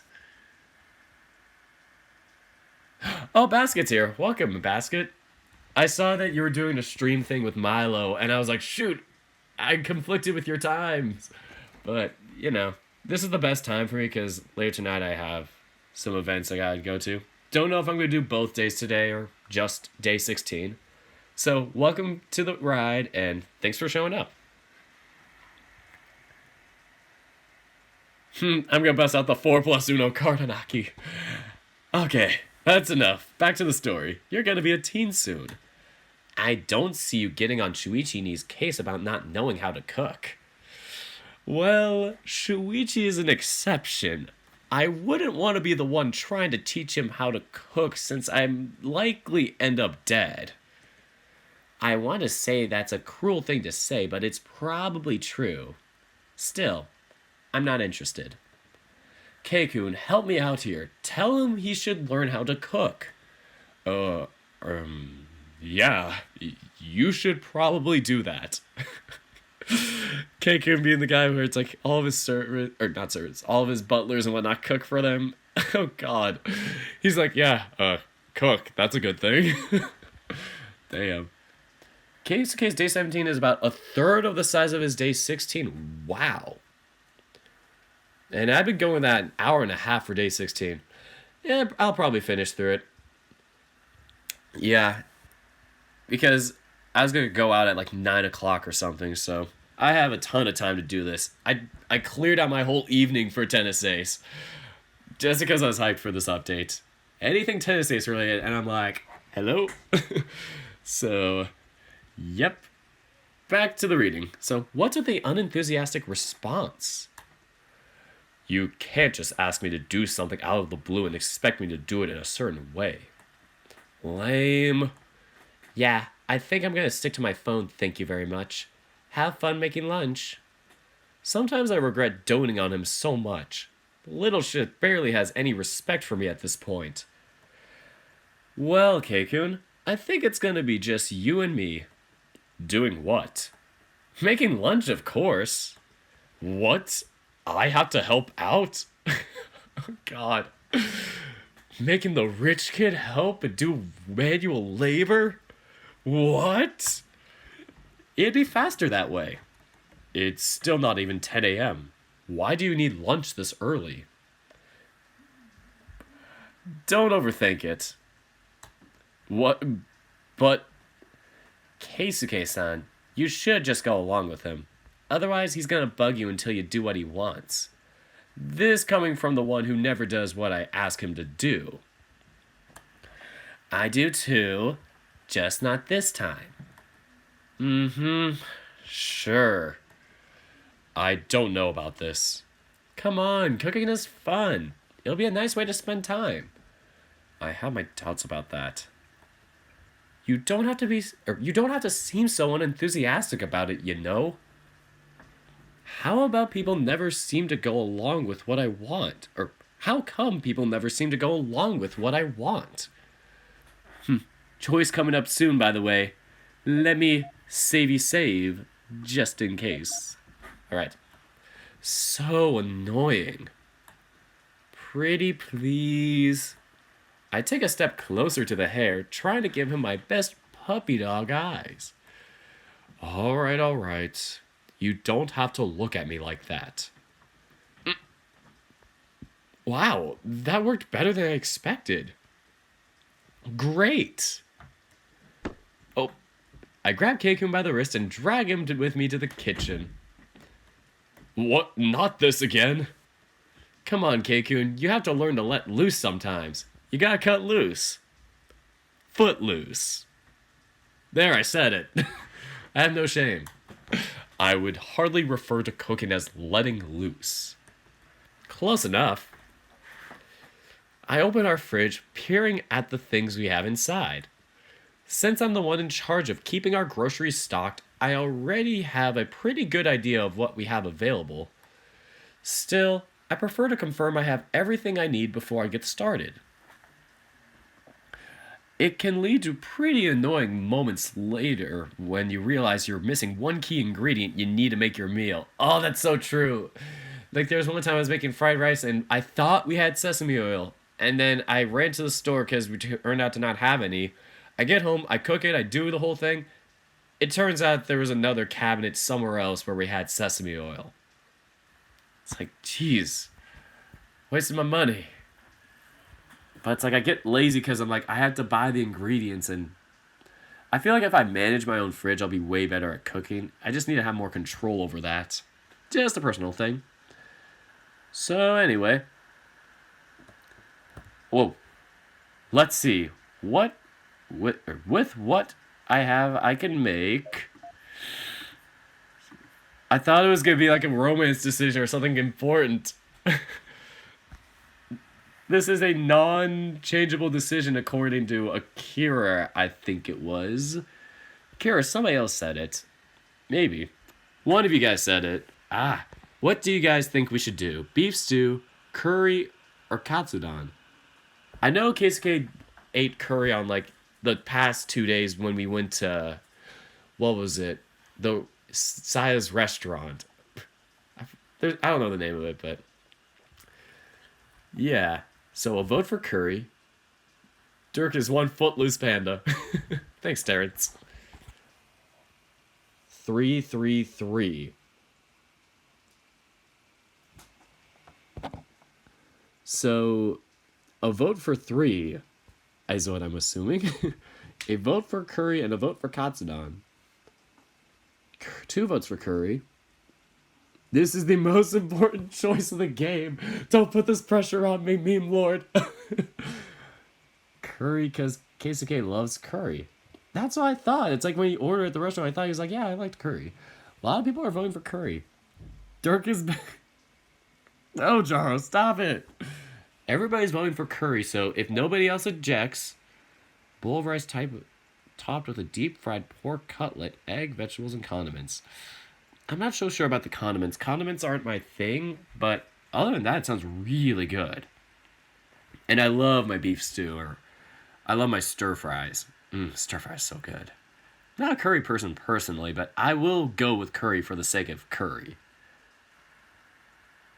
Size place is Bunny's Nest. I knew it. I was going to call it something like that, like, Bunny Cafe or something like that. But yeah, I guess they did mention it. I think it was the Bunny's Nest. Maybe Red Hood. Curry it is. Steph Curry. For March Madness theme. I think curry would be a good choice. I remember K-Kun mentioning it a while ago that he really liked it. See, I knew it. Bonus points for remembering things. Since he's staying over until the rain passes, I might as well do something nice for him. Sorry, somebody's shouting. So, let me go back a line. Since he's staying over until the rain passes, I might as well do something nice for him. Alright, I've decided on what I'm gonna make. What's that? Curry. Curry? Yeah, I remember you mentioning you loved curry a while ago. Don't remember when, though. You don't have to throw that. Oh, you don't have to go through. You don't have to go through that trouble just to make something for me. Aw, he's feeling selfless. Aw, this is cute.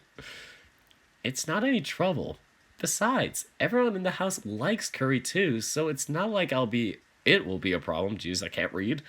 Besides, even if you're doing better, I know you're still anxious about the rain. Let me pamper you a bit. Thanks. Now, let me think of something you can do to help. I should probably avoid giving him anything that involves handling sharp objects.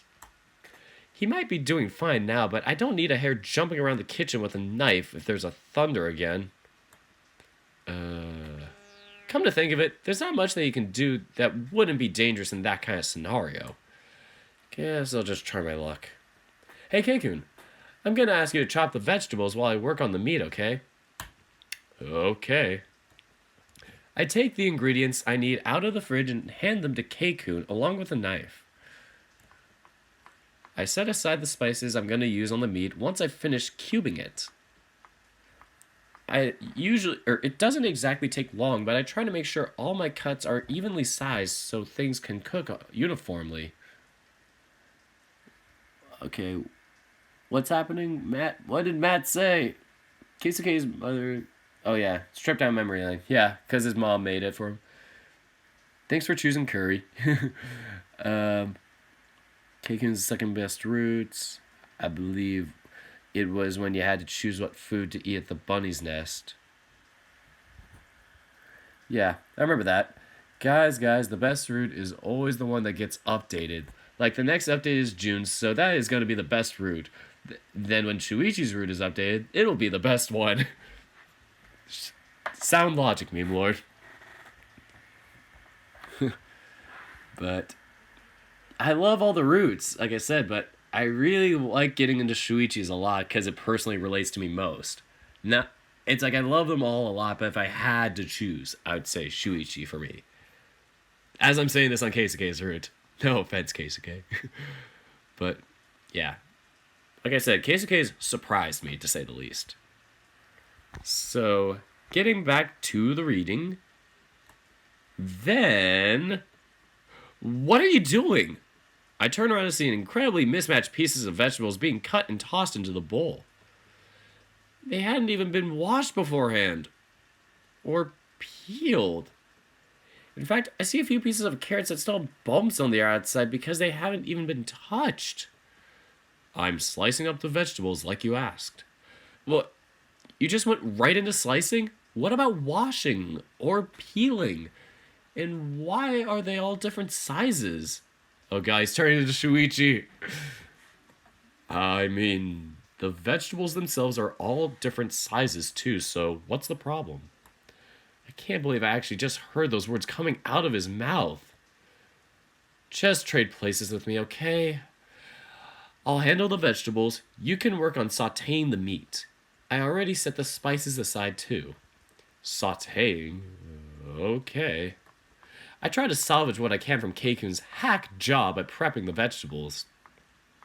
I guess he has no knife skills to speak of, huh? As I'm focusing on my work washing, peeling, and dicing all the veggies, making sure to keep them uniform in size, a strange smell hits my nose. Oh my god, he's gonna screw things up. That's when I realize I hear popping, followed by a squeal. I turn to look just in time to shut off the fire on the stove as salt is flying everywhere. I forgot how to saute things for a second. I realized I have to cook things on the stove and then... Yeah. What the... Why is there a mountain of salt covering the meat? I was doing what you asked me. I was sauteing. What the hell do you think sauteing means? It comes from the English word salt, right? Keikun. Yeah? You have no idea how to cook, do you? No. Sorry. In retrospect, I should have seen him coming. Or I should have seen this coming. The guy was raised in a giant house with servants doing everything for him. Of course he wouldn't know how to do household chores. Oh, 34 people watching. Cool. It's fine. It's my fault for just assuming you could. Although you could have just said you didn't know how to in the first place. Who are you, Shuichi? There it is. There it is. I'll just do this myself. You don't have to worry about it. But I want to be helpful. You don't have to do something you have no interest in. It's fine. I I never said I had no interest in it. I just never learned how. Can't you teach me? What's with that look? Fine, I'll teach you. But if you don't know how to do something, you better tell me. If I see you screwing up because you didn't want to say anything, I'm gonna be pissed. Got it. While I wouldn't go so far as to say that things have been going smoothly, Keikun is much better at following directions than I thought he'd be. I thought for sure that I was going to end up with another Shuichi in my hands, but he seems to possess the better part of common sense. God, I feel so bad for Shuichi. For the most part, at least. This stuff is really tiring to do. That's why you start at 10 a.m., because it takes like an hour or two to do it all. Then you starve it. If you don't do it. Like, if you don't prep early enough, then it's like you don't have a meal. So, but isn't it fun? I'm not sure. I'm glad we started cooking really early because I easily took twice the time I normally would trying to teach him how to cook. Oh my god, the potato is fixed. My potato works now. Even if the recipe was pretty simple, it still took quite a bit for me to teach him how to do basic things. But then again, for someone that has no experience cooking and was used to being served his whole life, Keikun is actually surprisingly competent. We're just adding finishing touches by this point, so there's not much more room for error here. Oh god, Atako, I would not eat Shuichi's cooking with a 10-foot pole. Ugh, that's so nasty. By the way, how spicy do you like your curry? I'm not super fond of spicy foods, so we usually have it mild, but I can add a bit of pepper to it if you like. No, it's fine. Don't let me trouble you any further. Any further? How exactly are you troubling me? You're already cooking for me, and then I messed up a bunch of stuff and you had to teach me how to cook. I call that fun, not trouble. Seriously? Yep, I had fun teaching you. Besides, seeing you so inept at something was kinda cute. Most of the time, I only see you doing things that you're really good at, so it's hard to remember that you're also a person with flaws. So far, I just thought most of them were personality flaws, though. Well, food should be ready now. Why don't you set the table while I call Aki? I trust you to know how to set a table, right? Of course I know how to set a table. I'm not that stupid. Oh, Aki is still sitting on the couch, lazily tapping away at his phone. Probably still talking to Hithaka after all this time, too. Lunch is ready. You still chatting with Hithaka-chan? Yeah. She's really bored at school since most of her friends didn't get there before the storm hit, and they're not being allowed to go out. Maybe I should message Saya-chan and Shuichi to make sure they're okay. I can't imagine Jun having gotten there before the storm hit, but I should probably message him to be safe. Can you go wake up Mom while I finish getting things ready downstairs? Sure. I'm surprised she hasn't woken up sooner with this storm going on outside. She works really hard. I'm not surprised she just passed out once she went to bed. True. Aki walks off to go check up on her, leaving me alone in the living room. I look over at the kitchen and see Keikun setting the table without any issues, so I decide to pull out my phone for a bit. I decide to send messages to my other friends to make sure everything is okay. Well, at least if they're all trapped in the school during the storm, they'll have each other for company. Oh wow! I'm already getting messages from all three of them. Shuichi, things are pretty okay over here. A lot of the student council members arrived early, so we decided to run the adjacent building after the storm hit to work a bit. I only fell once, but I'm fine. Seriously, even in the middle of a storm? Do these guys have no sense of self-preservation at all? What are you, a lemming? Saya, Junkun and I are hanging out together. He was really lucky. The storm started coming down hard just a few minutes before he arrived. He was all wet. Ooh, ouch. That's gonna suck.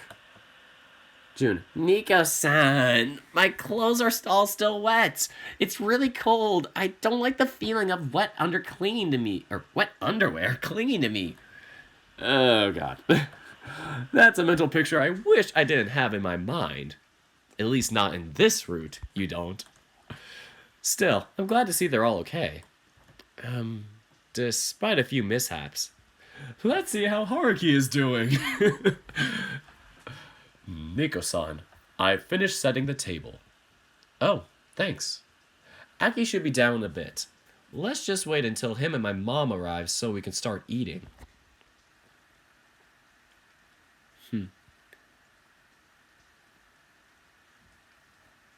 Wow, that's a tough choice, Otaku.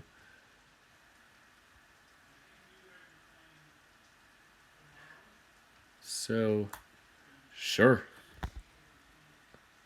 Wow, that was quick, kinda. Almost 12 hours later, the rain finally dies down, and we still don't see Nico's mom. Luckily, there wasn't any other issues with thunder or anything of the likes.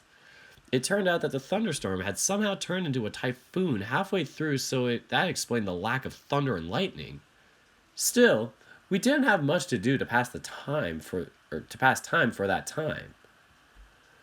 Aki, Keikun, and I ended up playing card games the whole day. While I wouldn't call that a boring thing to do, it doesn't exactly rank up in my list of desired activities. Mom was so tired that she just took a plate with her downstairs.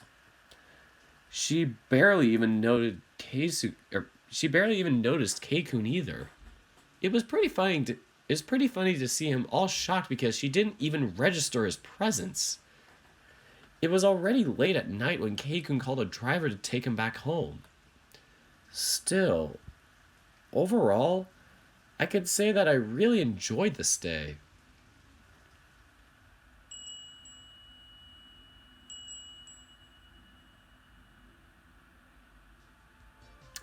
Yeah, back to the fun music. Alright, so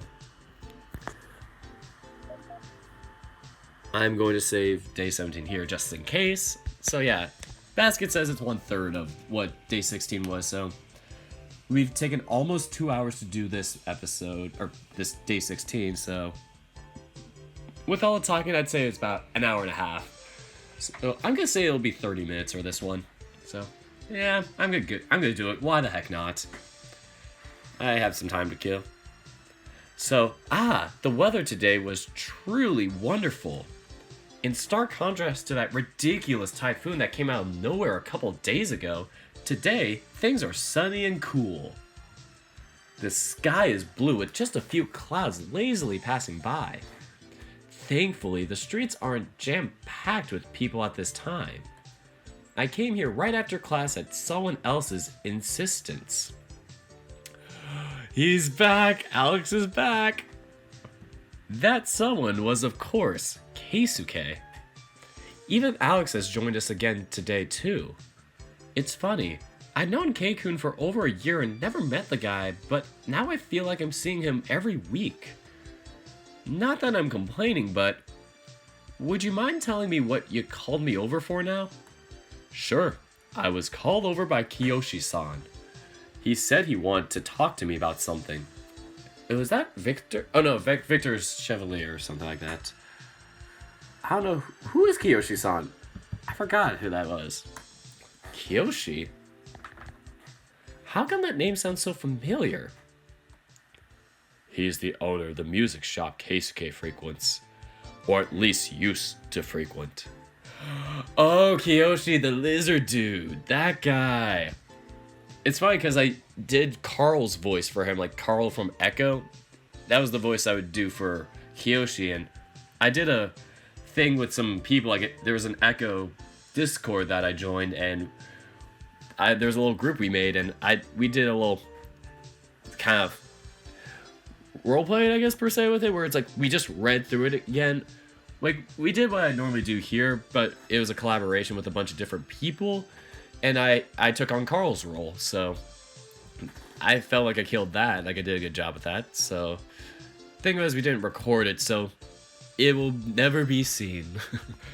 I don't know if we ever will record it. I might want to do an Adastra one sometime soon. And if I do Adastra, oof, the character I'd really want to do is Neferu. Ah, you guys saw me on Twitter, kinda fanboying over that, so yeah, we're gonna get back to this. So, or at least used to frequent.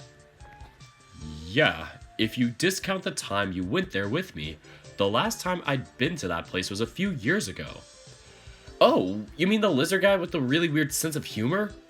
That sounds like a very apt description of him. Indeed it does.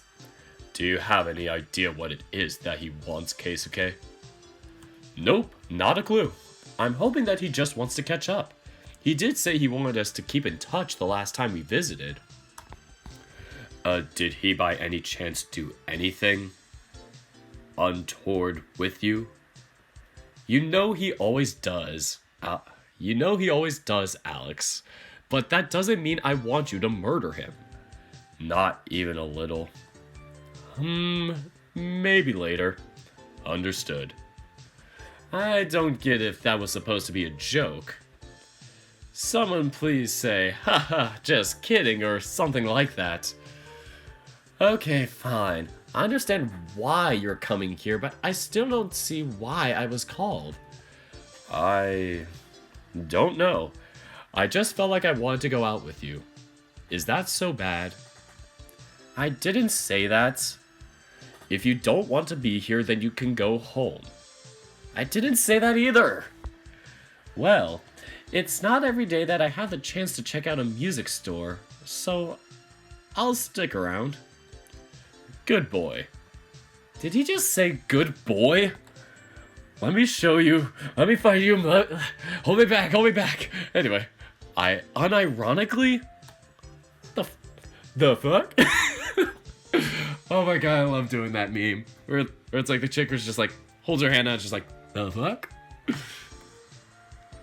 Oh, there he is. I think, yeah, this is the second time we've seen his character sprite. So just as soon as we walk into the store, we see a green lizard man standing behind the counter and talking to a few customers. Keikun makes a beeline towards him and the lizard notices our approach halfway through it. He opens a wide smile and waves at us as soon as he finishes dealing with his customer. Well, if it isn't Kei-chan and little Alexander. Thank you for coming by on such short notice. Did I just get totally ignored? I can't believe the first words I say as soon as I meet you are gonna be these. But don't call me Kei-chan.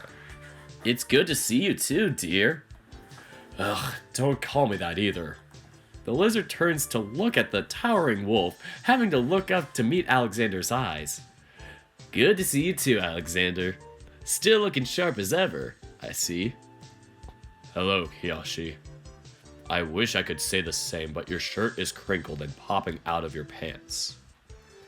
Kiyoshi looks down, noticing the mess that he is clothing. Smiling, he readjusts them.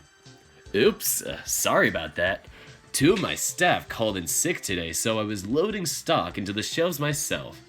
Got a little sloppy. That is a shame. The one good thing about you is how neat you are. What do you mean one good thing? I have tons of good things. Last time I went here, he got polish all over my shirt. I said he was neat, not that he was clean. Hey, I am clean. Sometimes. Well, it's clear that these three are already plenty familiar with each other just from their way of speaking. But then again, I already knew that from the last time I was here. And also like last time, I'm totally getting sidelined and left out of the conversation here. Can't say I care too much for that. So, Kiyoshi-san, what was it that you called me over for? Oh, it wasn't anything too important. Why don't we catch up first? What have you... Kiyoshi-san. Keikun speaks sternly, cutting the lizard off mid-sentence. For his part, Kiyoshi pouts at the hare's attitude. Geez, not an ounce of love for good old Uncle Kiyoshi here. I see how it is. Would you stop with the dramatics? The three of us know that if we played along with your antics, we'd be stuck here for the rest of the day. 3 of us? Is even Keikun forgetting to count me here? Someone please notice that I exist! Oh, ouch. You wound me, K-chan boy. Although, let's be honest, would that really be so bad? Yes, it would. You wouldn't be able to tend to your shop. I wouldn't be able to do all the other things I need to do with my day. Yes, Keisuke is quite busy, as you know. Kiyoshi-san crosses his arm, looking between the two with a raised eyebrow and a smug smile. Ah yes, indeed. So busy that he was able to show up here after I called him totally out of the blue. Keikun and Alex look at each other. I swear, people keep calling me out on that, and I never have an answer to it. That's because you keep pretending to be super busy when you're really not. Yikes. What, Nika-san?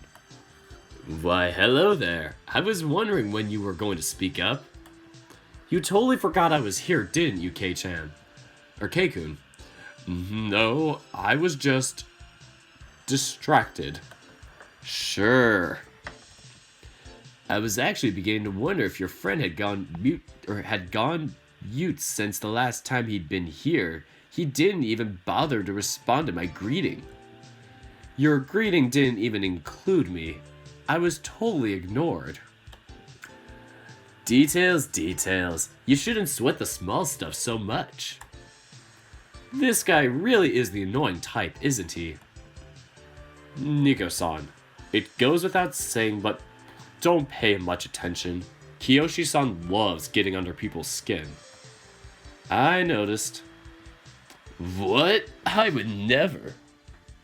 I am nothing more than a gifted conversationalist who enjoys chatting with my good fellows. Sorry, I'm just checking. I'm like, something smells like cotton candy in my room, and I'm like, was it the drink I had earlier? Because I swear I cleaned that out. So, repeating, take 2. What? I would never. I am nothing more than a gifted conversationalist who enjoys chatting with my good fellows. Kiyoshi.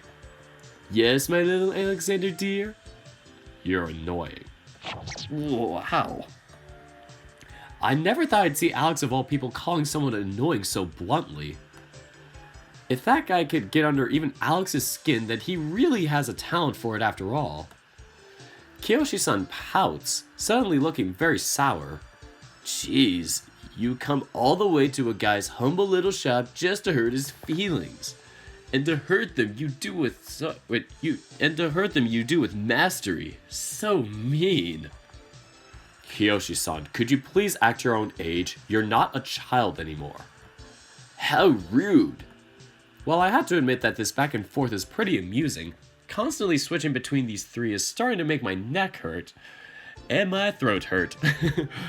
Voice acting. Fun, right? I'm trying to see if I could do a lower one for Carl, because it's like, I'm doing a higher pitched one for Kiyoshi because he's a smaller dude. If it's something bigger, it's like, let me try and do Carl, so, here we go. So, while I have to admit that this back and forth is pretty amusing, constantly switching between these 3 is starting to make my neck hurt. So, yeah, I kinda got it. It's just hard when you have to go back and forth through a lot of voices, because then you start to get weak with the other voices. So, moving on. Can we get back on track here? You called Keisuke over for something. Yeah, right. Thanks for reminding me, Nico-san. And here I thought I was doing a good job of distracting everyone. Quick, look, a 3-headed monkey. Start telling me why you called us over right now or I'm walking out. Sheesh, no sense of humor. I think you have way too much humor for your own good. The lizard sighs, closing his eye and rubbing the bridge of his nose for a few seconds. I think this is the first time I ever saw him looking anything other than peppy and cheerful. Well, it's just that I heard you joined a band and that you guys were even going to be playing on your school's festival. I wanted to congratulate you on that. Keikun's face immediately loses any and all traces of humor. The hair stares at the older man with a sharp, unfriendly look on his face. It's enough to make me get chills. Who told you that? Kiyoshi-san smiles, completely ignoring Keisuke's death glare. Oh, you know exactly who told me. It was your good old pop. Who else would it be? Also, do you really have to look at me like that? It's a bit disturbing. Alex puts a hand on Keikun's shoulder, giving him what looked to be a gentle squeeze. Calm yourself, Keisuke. You don't even know what happened yet. There's no point in getting angry. Yeah, that's right, Kei-chan boy. You really shouldn't get angry so easily. If you frown so much, your skin's gonna get all wrinkly. Kiyoshi-san, can you please stop horsing around? Like the TV show from the 90s? Sorry. I started watching BoJack Horseman for the past few weeks, and I finished season 5, so I'm all up to date now. Oh, it's so good. It's makes you think too. It's just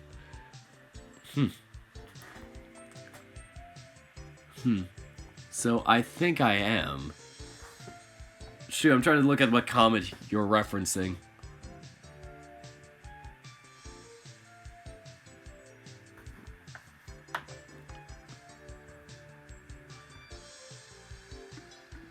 So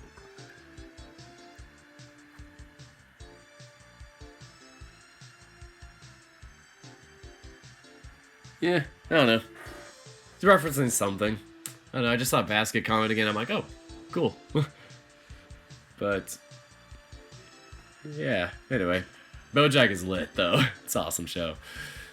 So anyway, the lizard's eyes open wide and he looks down at himself in a panic. Also, one thing I'm starting to notice too before I move on is that the stream is really responsive now. Beforehand, it'd take 30 seconds maybe, or 45 seconds to have what I say get distributed to you guys and then for you to respond back. But now it's almost instant. It almost seems like what's on my OBS is instantly going out to you guys, which is really awesome. So that's the one good thing about this. So I thought Basket died. Poor Basket. Rip. So anyway, the lizard's eyes open wide and he looks down at himself in a panic. Horse? Oh my god! I thought it was a lizard! Did something happen to me? Kiyoshi-san. Kiyoshi breaks his little act, chuckling to himself and giving Keikun multiple pats on the back. Come on, you need to learn to relax, kiddo.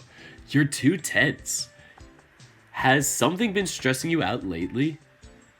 I swear, it's like watching a child cluelessly poking a hornet's nest. Deliberately. With a stick. On fire. Can you just tell me what the hell did my father tell you?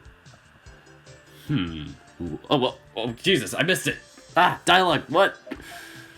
Well, there was a lot. He told me that he was seeing this girl lately and that he was having a really nice... about me. God, watching these two talk is both hilarious and frustrating. Even Alex is covering his face with his hands, slowly shaking his head sideways. I guess their ridiculous conversation is too much for the ever-serious Wolf. Oh, about you? Gosh, why did you just say so from the start? You can't blame a fella for getting confused if you're always this ambiguous. Kiyoshi-san, I'm 5 seconds away from telling Alex to hit you. For the first time, the look on the lizard's face falters. Alex looks up at the wolf with bulging eyes and a wide-open mouth, blinking much more rapidly than normal. Alex, for his part, does nothing more than cross his arms and raise an eyebrow. For him, that's already enough to look menacing. Okay, I'll tell you. You don't need to sick the dogs on me. Then stop being so annoying. Sheesh, not an ounce of humor in this boy. The lizard grumbles uselessly to himself, crossing his arms and staring down at his feet. I can't read. Well, let's see. Your good old dad told me recently that you done it.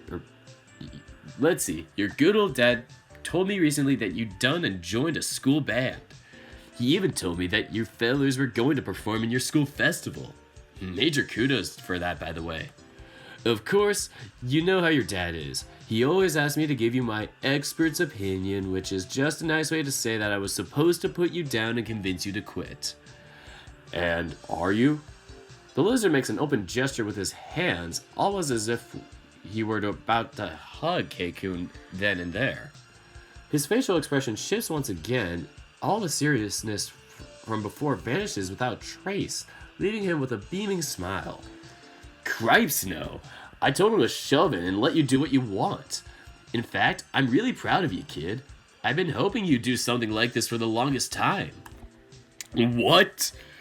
Keikun seems incapable of comprehending the words that were just spoken, standing rooted to his spot in a daze, mouth hanging open and eyes bulging.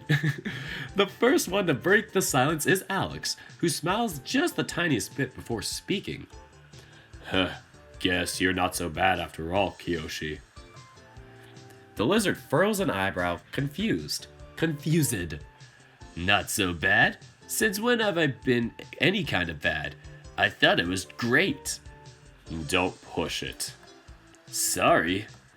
I have no idea what is going on anymore. Me neither. So? I don't know. Would Keisuke have a voice crack? I don't know. So? You're not gonna try and get me to quit? Nah, don't be ridiculous. I'm actually gonna show up for your festival. I want to see what this band that managed to enrapture you is like. It's not every day I get to see my K-chan boy coming out of his shell. I feel like I need to point this out, but Keikun isn't playing. The smile on Kiyoshi's face suddenly vanishes. What do you mean he ain't playing? Well, I'm just a manager.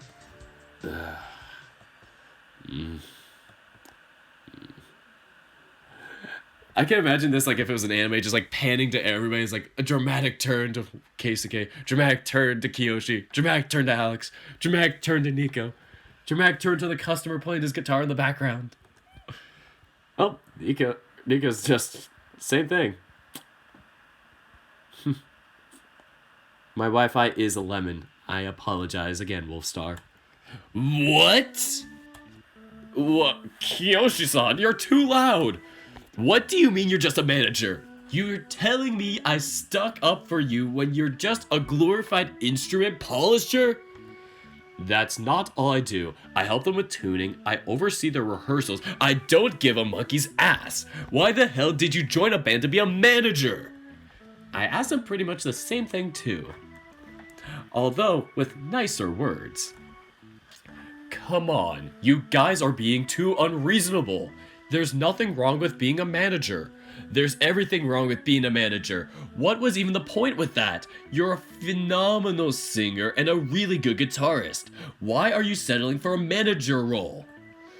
Not everyone has the courage to go out and perform.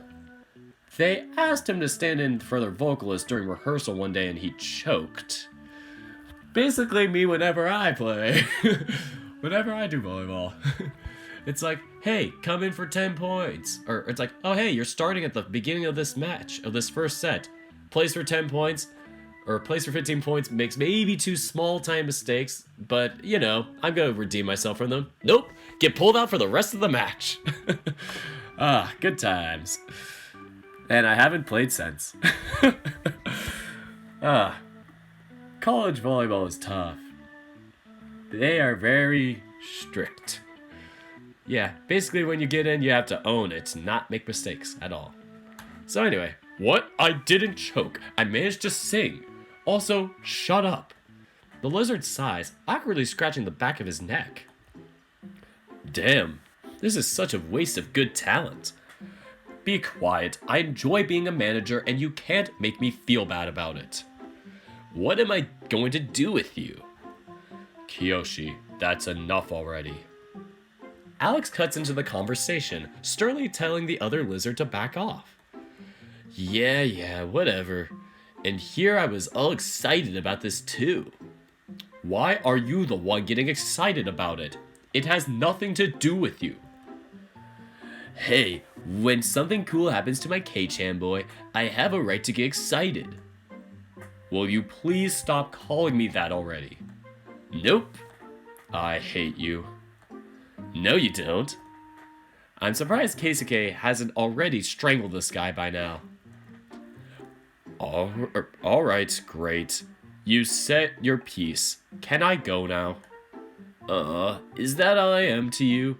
Just say a few words and then leave. I thought we had something special. At this point, I don't think K-kun has any fight left in his. He looks so defeated. Was there anything else you wanted to discuss, or can I leave? Well, I was going to give you a present for joining your first band, but now that I know you're going to be just a manager, I don't know if I should. A present? His ears perk up as soon as he hears the word present being said. Knowing you, it would probably be a gag gift, wouldn't it? That's making me think about my volleyball team again. We have like a senior night where it's like we basically, for the seniors, they all get gag gifts as like their going away presents. We had a guy on a team who loved mayo so much, one of his gifts was straight up a huge tub of mayo. Just plain. It was crazy. Like, the dude will eat it straight sometimes. Oh, God, it was crazy. Anyway, Kiyoshi-san chuckles. Well, that definitely sounds like something I would do. That wasn't the idea. It's not something that would explode or pop out of the box, is it? I just said it's not a gag gift. I don't believe that for even a second. Here, hang on a second. Kiyoshi-san dives behind the counter, disappearing out of our view. Keikun leans against the wood and glass counter, peering, trying to see behind it. When he resurfaces, he's holding an old, dusty-looking red acoustic guitar. Here you go. He hands it to Keikun, who looks down at it hesitantly. Your present to me is your trash? The lizard huffs and pouts, placing the guitar delicately on top of the counter and wiping some of the dust off of it with his hand. Hey, I'll admit it's seen better days, but this ain't trash. It's not super pricey or anything, but this here was the first guitar I ever owned. What? Kiyoshi-san nods, proudly puffing his chest. Yepers. This here is the first guitar I ever bought when I decided I wanted to learn music. This is from way before I ever met your father. My dad was always very strict and said if he wanted to buy things, or if we wanted to buy things, he needed to, or why am I saying he? Hold on.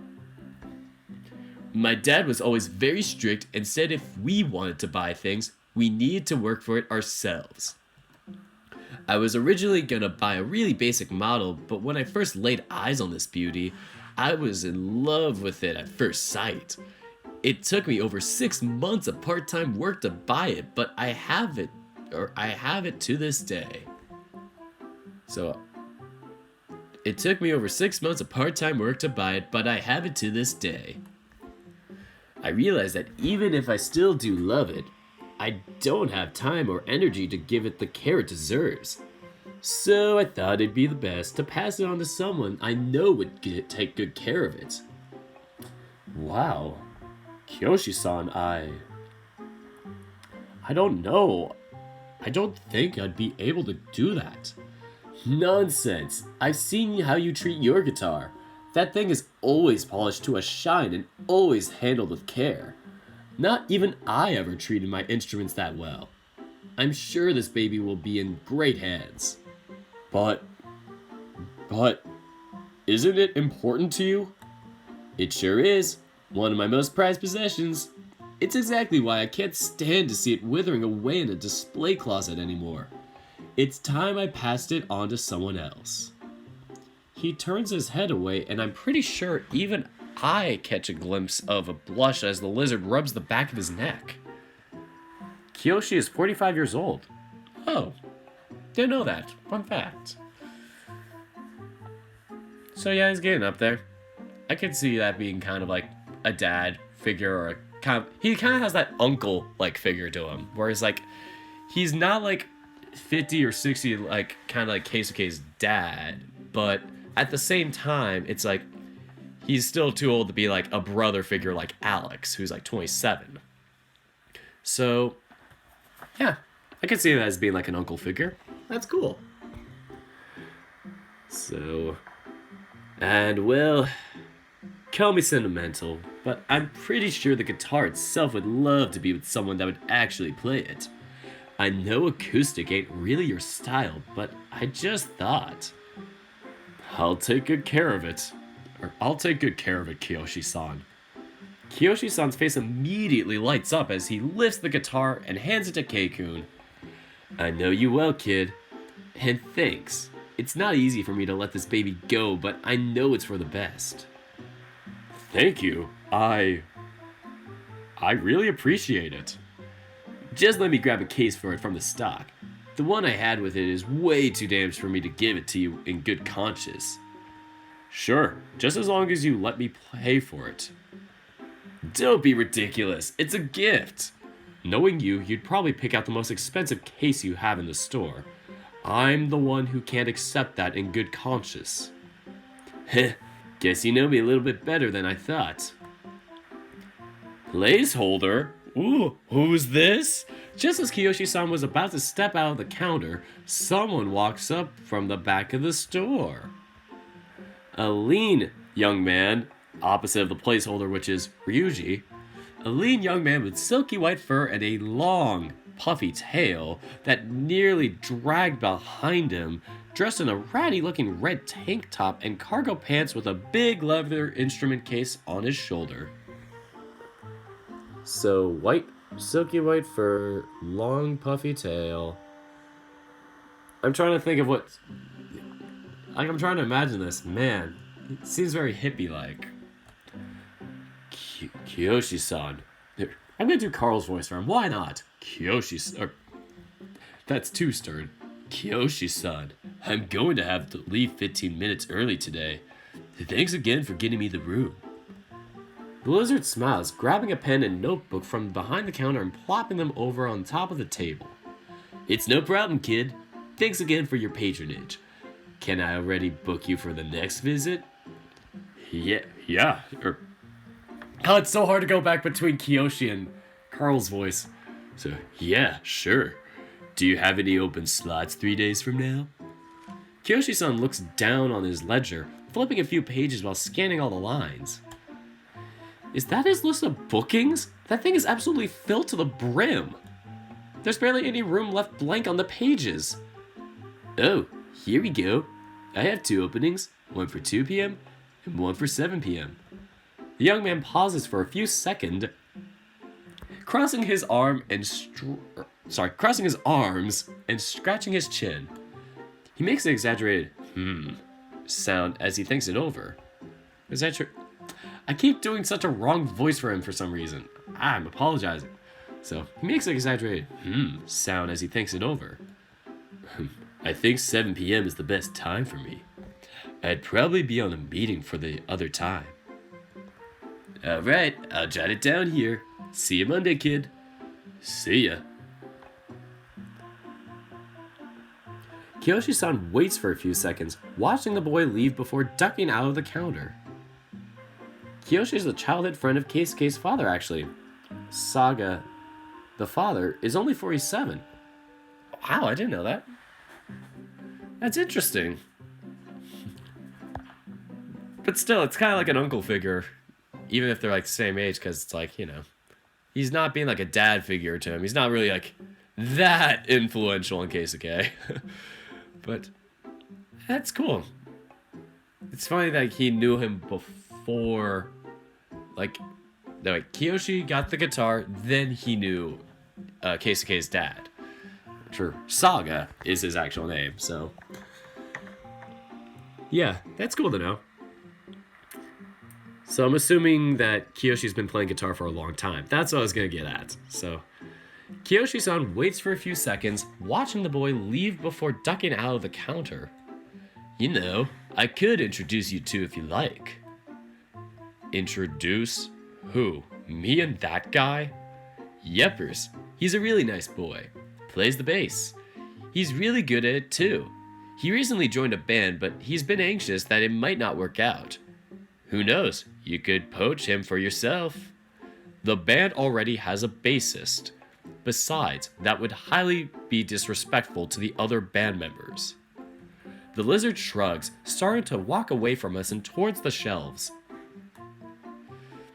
Well, suit yourself. Who knows? If you ever get that strange fright of yours, the two of you could one day perform on the same stage together. Kiyoshi-san disappears behind a few shelves, happily whistling a cheerful tune. Well, as far as interactions with Kiyoshi go, this one was one of the better ones. Yeah, it was. From the corner of my eyes, I see Keikun gently cradling and petting his new guitar, looking down at it with affection. The sight brings a smile to my face. And we are back outside. Despite his earlier insistence on leaving, Keikun easily spends another hour on the store chatting with Kiyoshi-san. For most of the time, I don't get many chances to speak, but I still somehow end up enjoying myself. Once those two finally run out of things to say, Keikun excuses himself and we leave.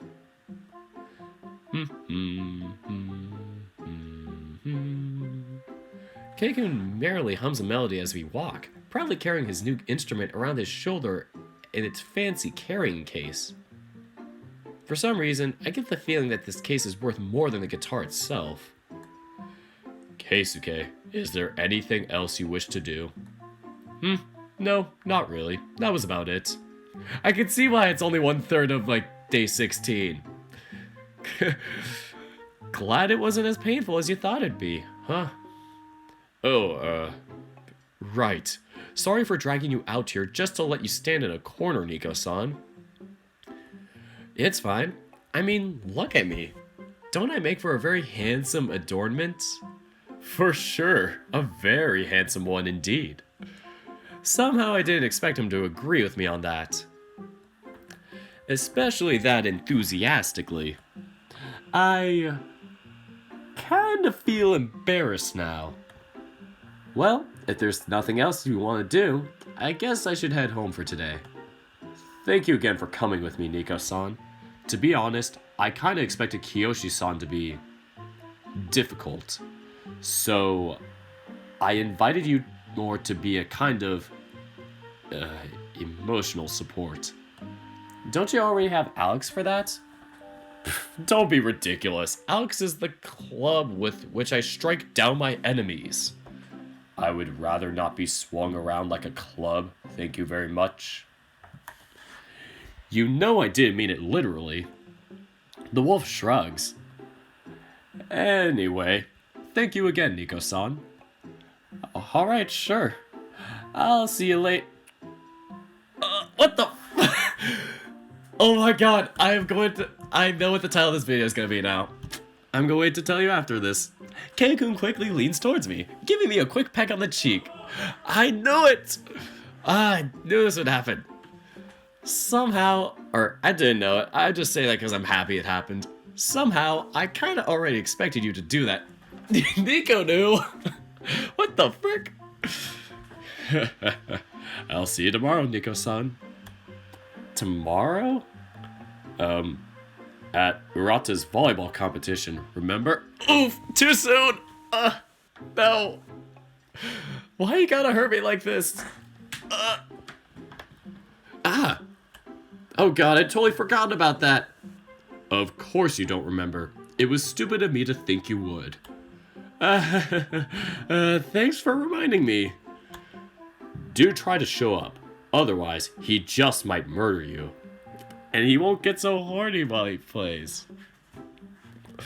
Will do. Have a good afternoon. Ironically, Alex won't show up when we do that day. It'll be kind of fun to have Alex show up and then try and show Haruki a lesson. So, have a good afternoon. You too, Alex. Let me just save here in case it stops. The two wave at me as I turn around to leave, a goofy smile plastered onto my face. Bye.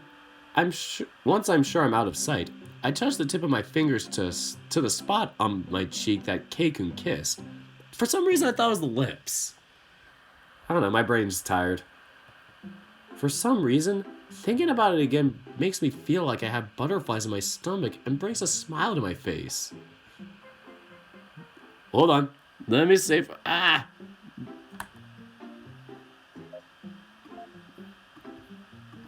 There we go. There we go. Perfect. Basket. Hey everyone. Hope you guys have enjoyed this update. I have to say, every time I have to write for Keisuke, I have a really hard time. He's someone that has such a guarded personality that it's hard for me to think of how he'd realistically act and react to given situations. I'm gonna be honest with you, Basket. That's kind of me personally too. I'm not one to really open up with things. I had kind of an issue recently with that too, where it's just I kind of clashed with somebody's personality, and they're way more open and pushing to socialize, and I just wasn't. So it's like neither of our faults. We just didn't, or it's like, we just didn't know each other for that. So can't put a blame on anybody. Like I said, not mentioning names. So here you go. He'd realistically act and react to given situations. Although it's been getting progressively easier as he comes out of his shell more and more, this guy is still challenging for me for some reason. Hope you all got to enjoy spending time with our number one bunny boy. Even though he's not really a bunny, he's a hare. I'll see you guys again next month, and thank you very much for your patience with this delay. This was so awesome. So, it was very short, I would say, for 2 days, but I enjoyed them. I feel like eventually, I'm assuming by the time we get to day 19, we're gonna eventually finally pop the question and ask him out. That's what I want, at least. Internally, the story has to take its course naturally, but that's what I feel.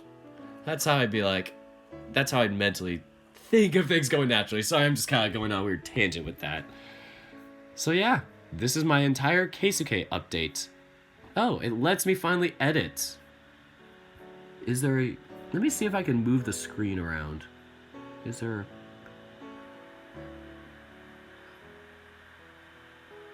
Nope, there's no other stuff here. I can change the title. You guys are gonna love when I change this title.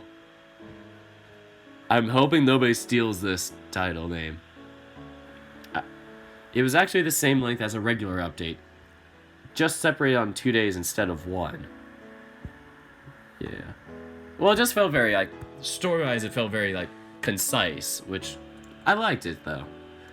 I have nothing against that, so I really like this update. Let me put this in my tissue box as I type out the title. It's a very convenient mic holder.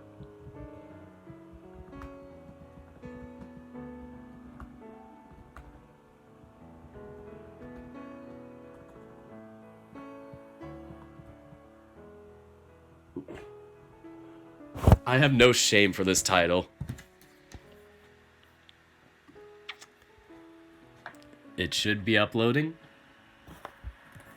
Should be. Yeah, there we go. Every kiss begins with K. Yeah. So, since this isn't the Shuichi route, I'm assuming Jun's and Keisuke's routes will never actually show Shuichi playing volleyball, so that's kind of the point of these other routes, though. You're not going to see Keisuke playing the guitar and doing this concert on Jun's route, even though, he was asked to play the violin with Jun. And then on Shuichi's route, you're not really seeing any of the instrument stuff. After day 9, it's you really don't see another piano concert or Keisuke's band at all. Actually, no, you hear about it, I think. You don't see it. Now we have to wait until June's update. I know. June's is gonna be fun though. I mean, having done the piano concert and coming back from that, things are starting to heat up with that. It's gonna be a fun month to wait. K stands for kill. Nice. I am very clever. So, you haven't seen that commercial in years. I know, that was like my childhood though.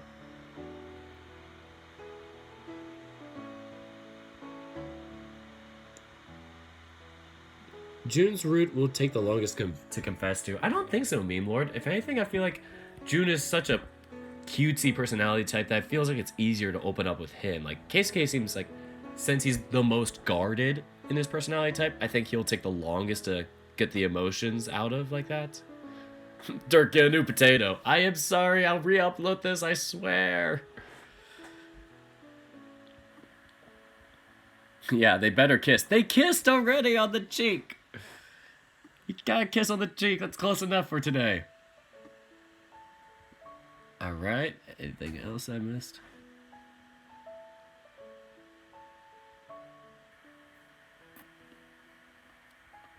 So, anything you guys want to talk about before I log off and get dinner and move on with my lives? My lives, I mean, singular life. Yeah.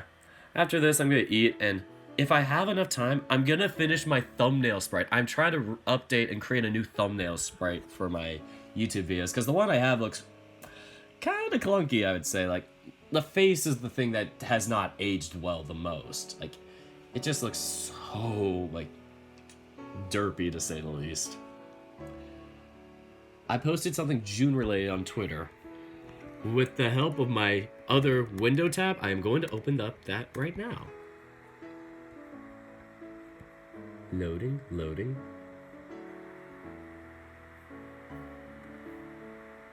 I don't know if I should kill the potato anymore as is with my waiting for Twitter to load.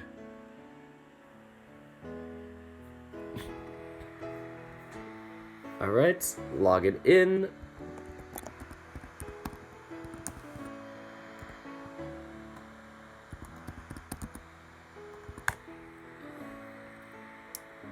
Wait for it, wait for it. So for those who play my VN, remember how the characters mentioned that June and MC's class is making a Chinese restaurant? No way! You're actually gonna do it? Oh my god, that's gonna be so cool to see. June in a waiter outfit. That is so nice. I'm going to like that. As soon as it loads. Any minute now. It's like I see the picture for it, but I'm trying to get an up close one. There we go. I'm gonna like it first. No, dang it. That's really cool looking. I gotta give props to Naira for that. She or they. I don't know what the pronoun is, but Naira, they recently made another, like, not like a fan art, but somebody commissioned Naira to make them a character, like, bust of them in a jersey that Shuichi's team would wear. So I thought that was pretty cool. Like, it was basically kind of like from the waist up, it was like this person's commissioned character in Shuichi's uniform with their own number on it. It was pretty cool to see, and I was like, oof. I'm like, man, I would want to do that someday, maybe. Like, it looked pretty cool, to say the least, and I just don't know how to feel about it. It's pretty good, but yeah, that's very cool, Basket. Thanks. So, yeah, I haven't seen any other real updates yet. I haven't checked on anything else, so Our City is my only currently running game. After Class should have something coming out soon, I think. They're still trying to change out the sprites and whatnot, but it should be monthly still, so maybe we'll get to Coach Gill soon. I'm hoping.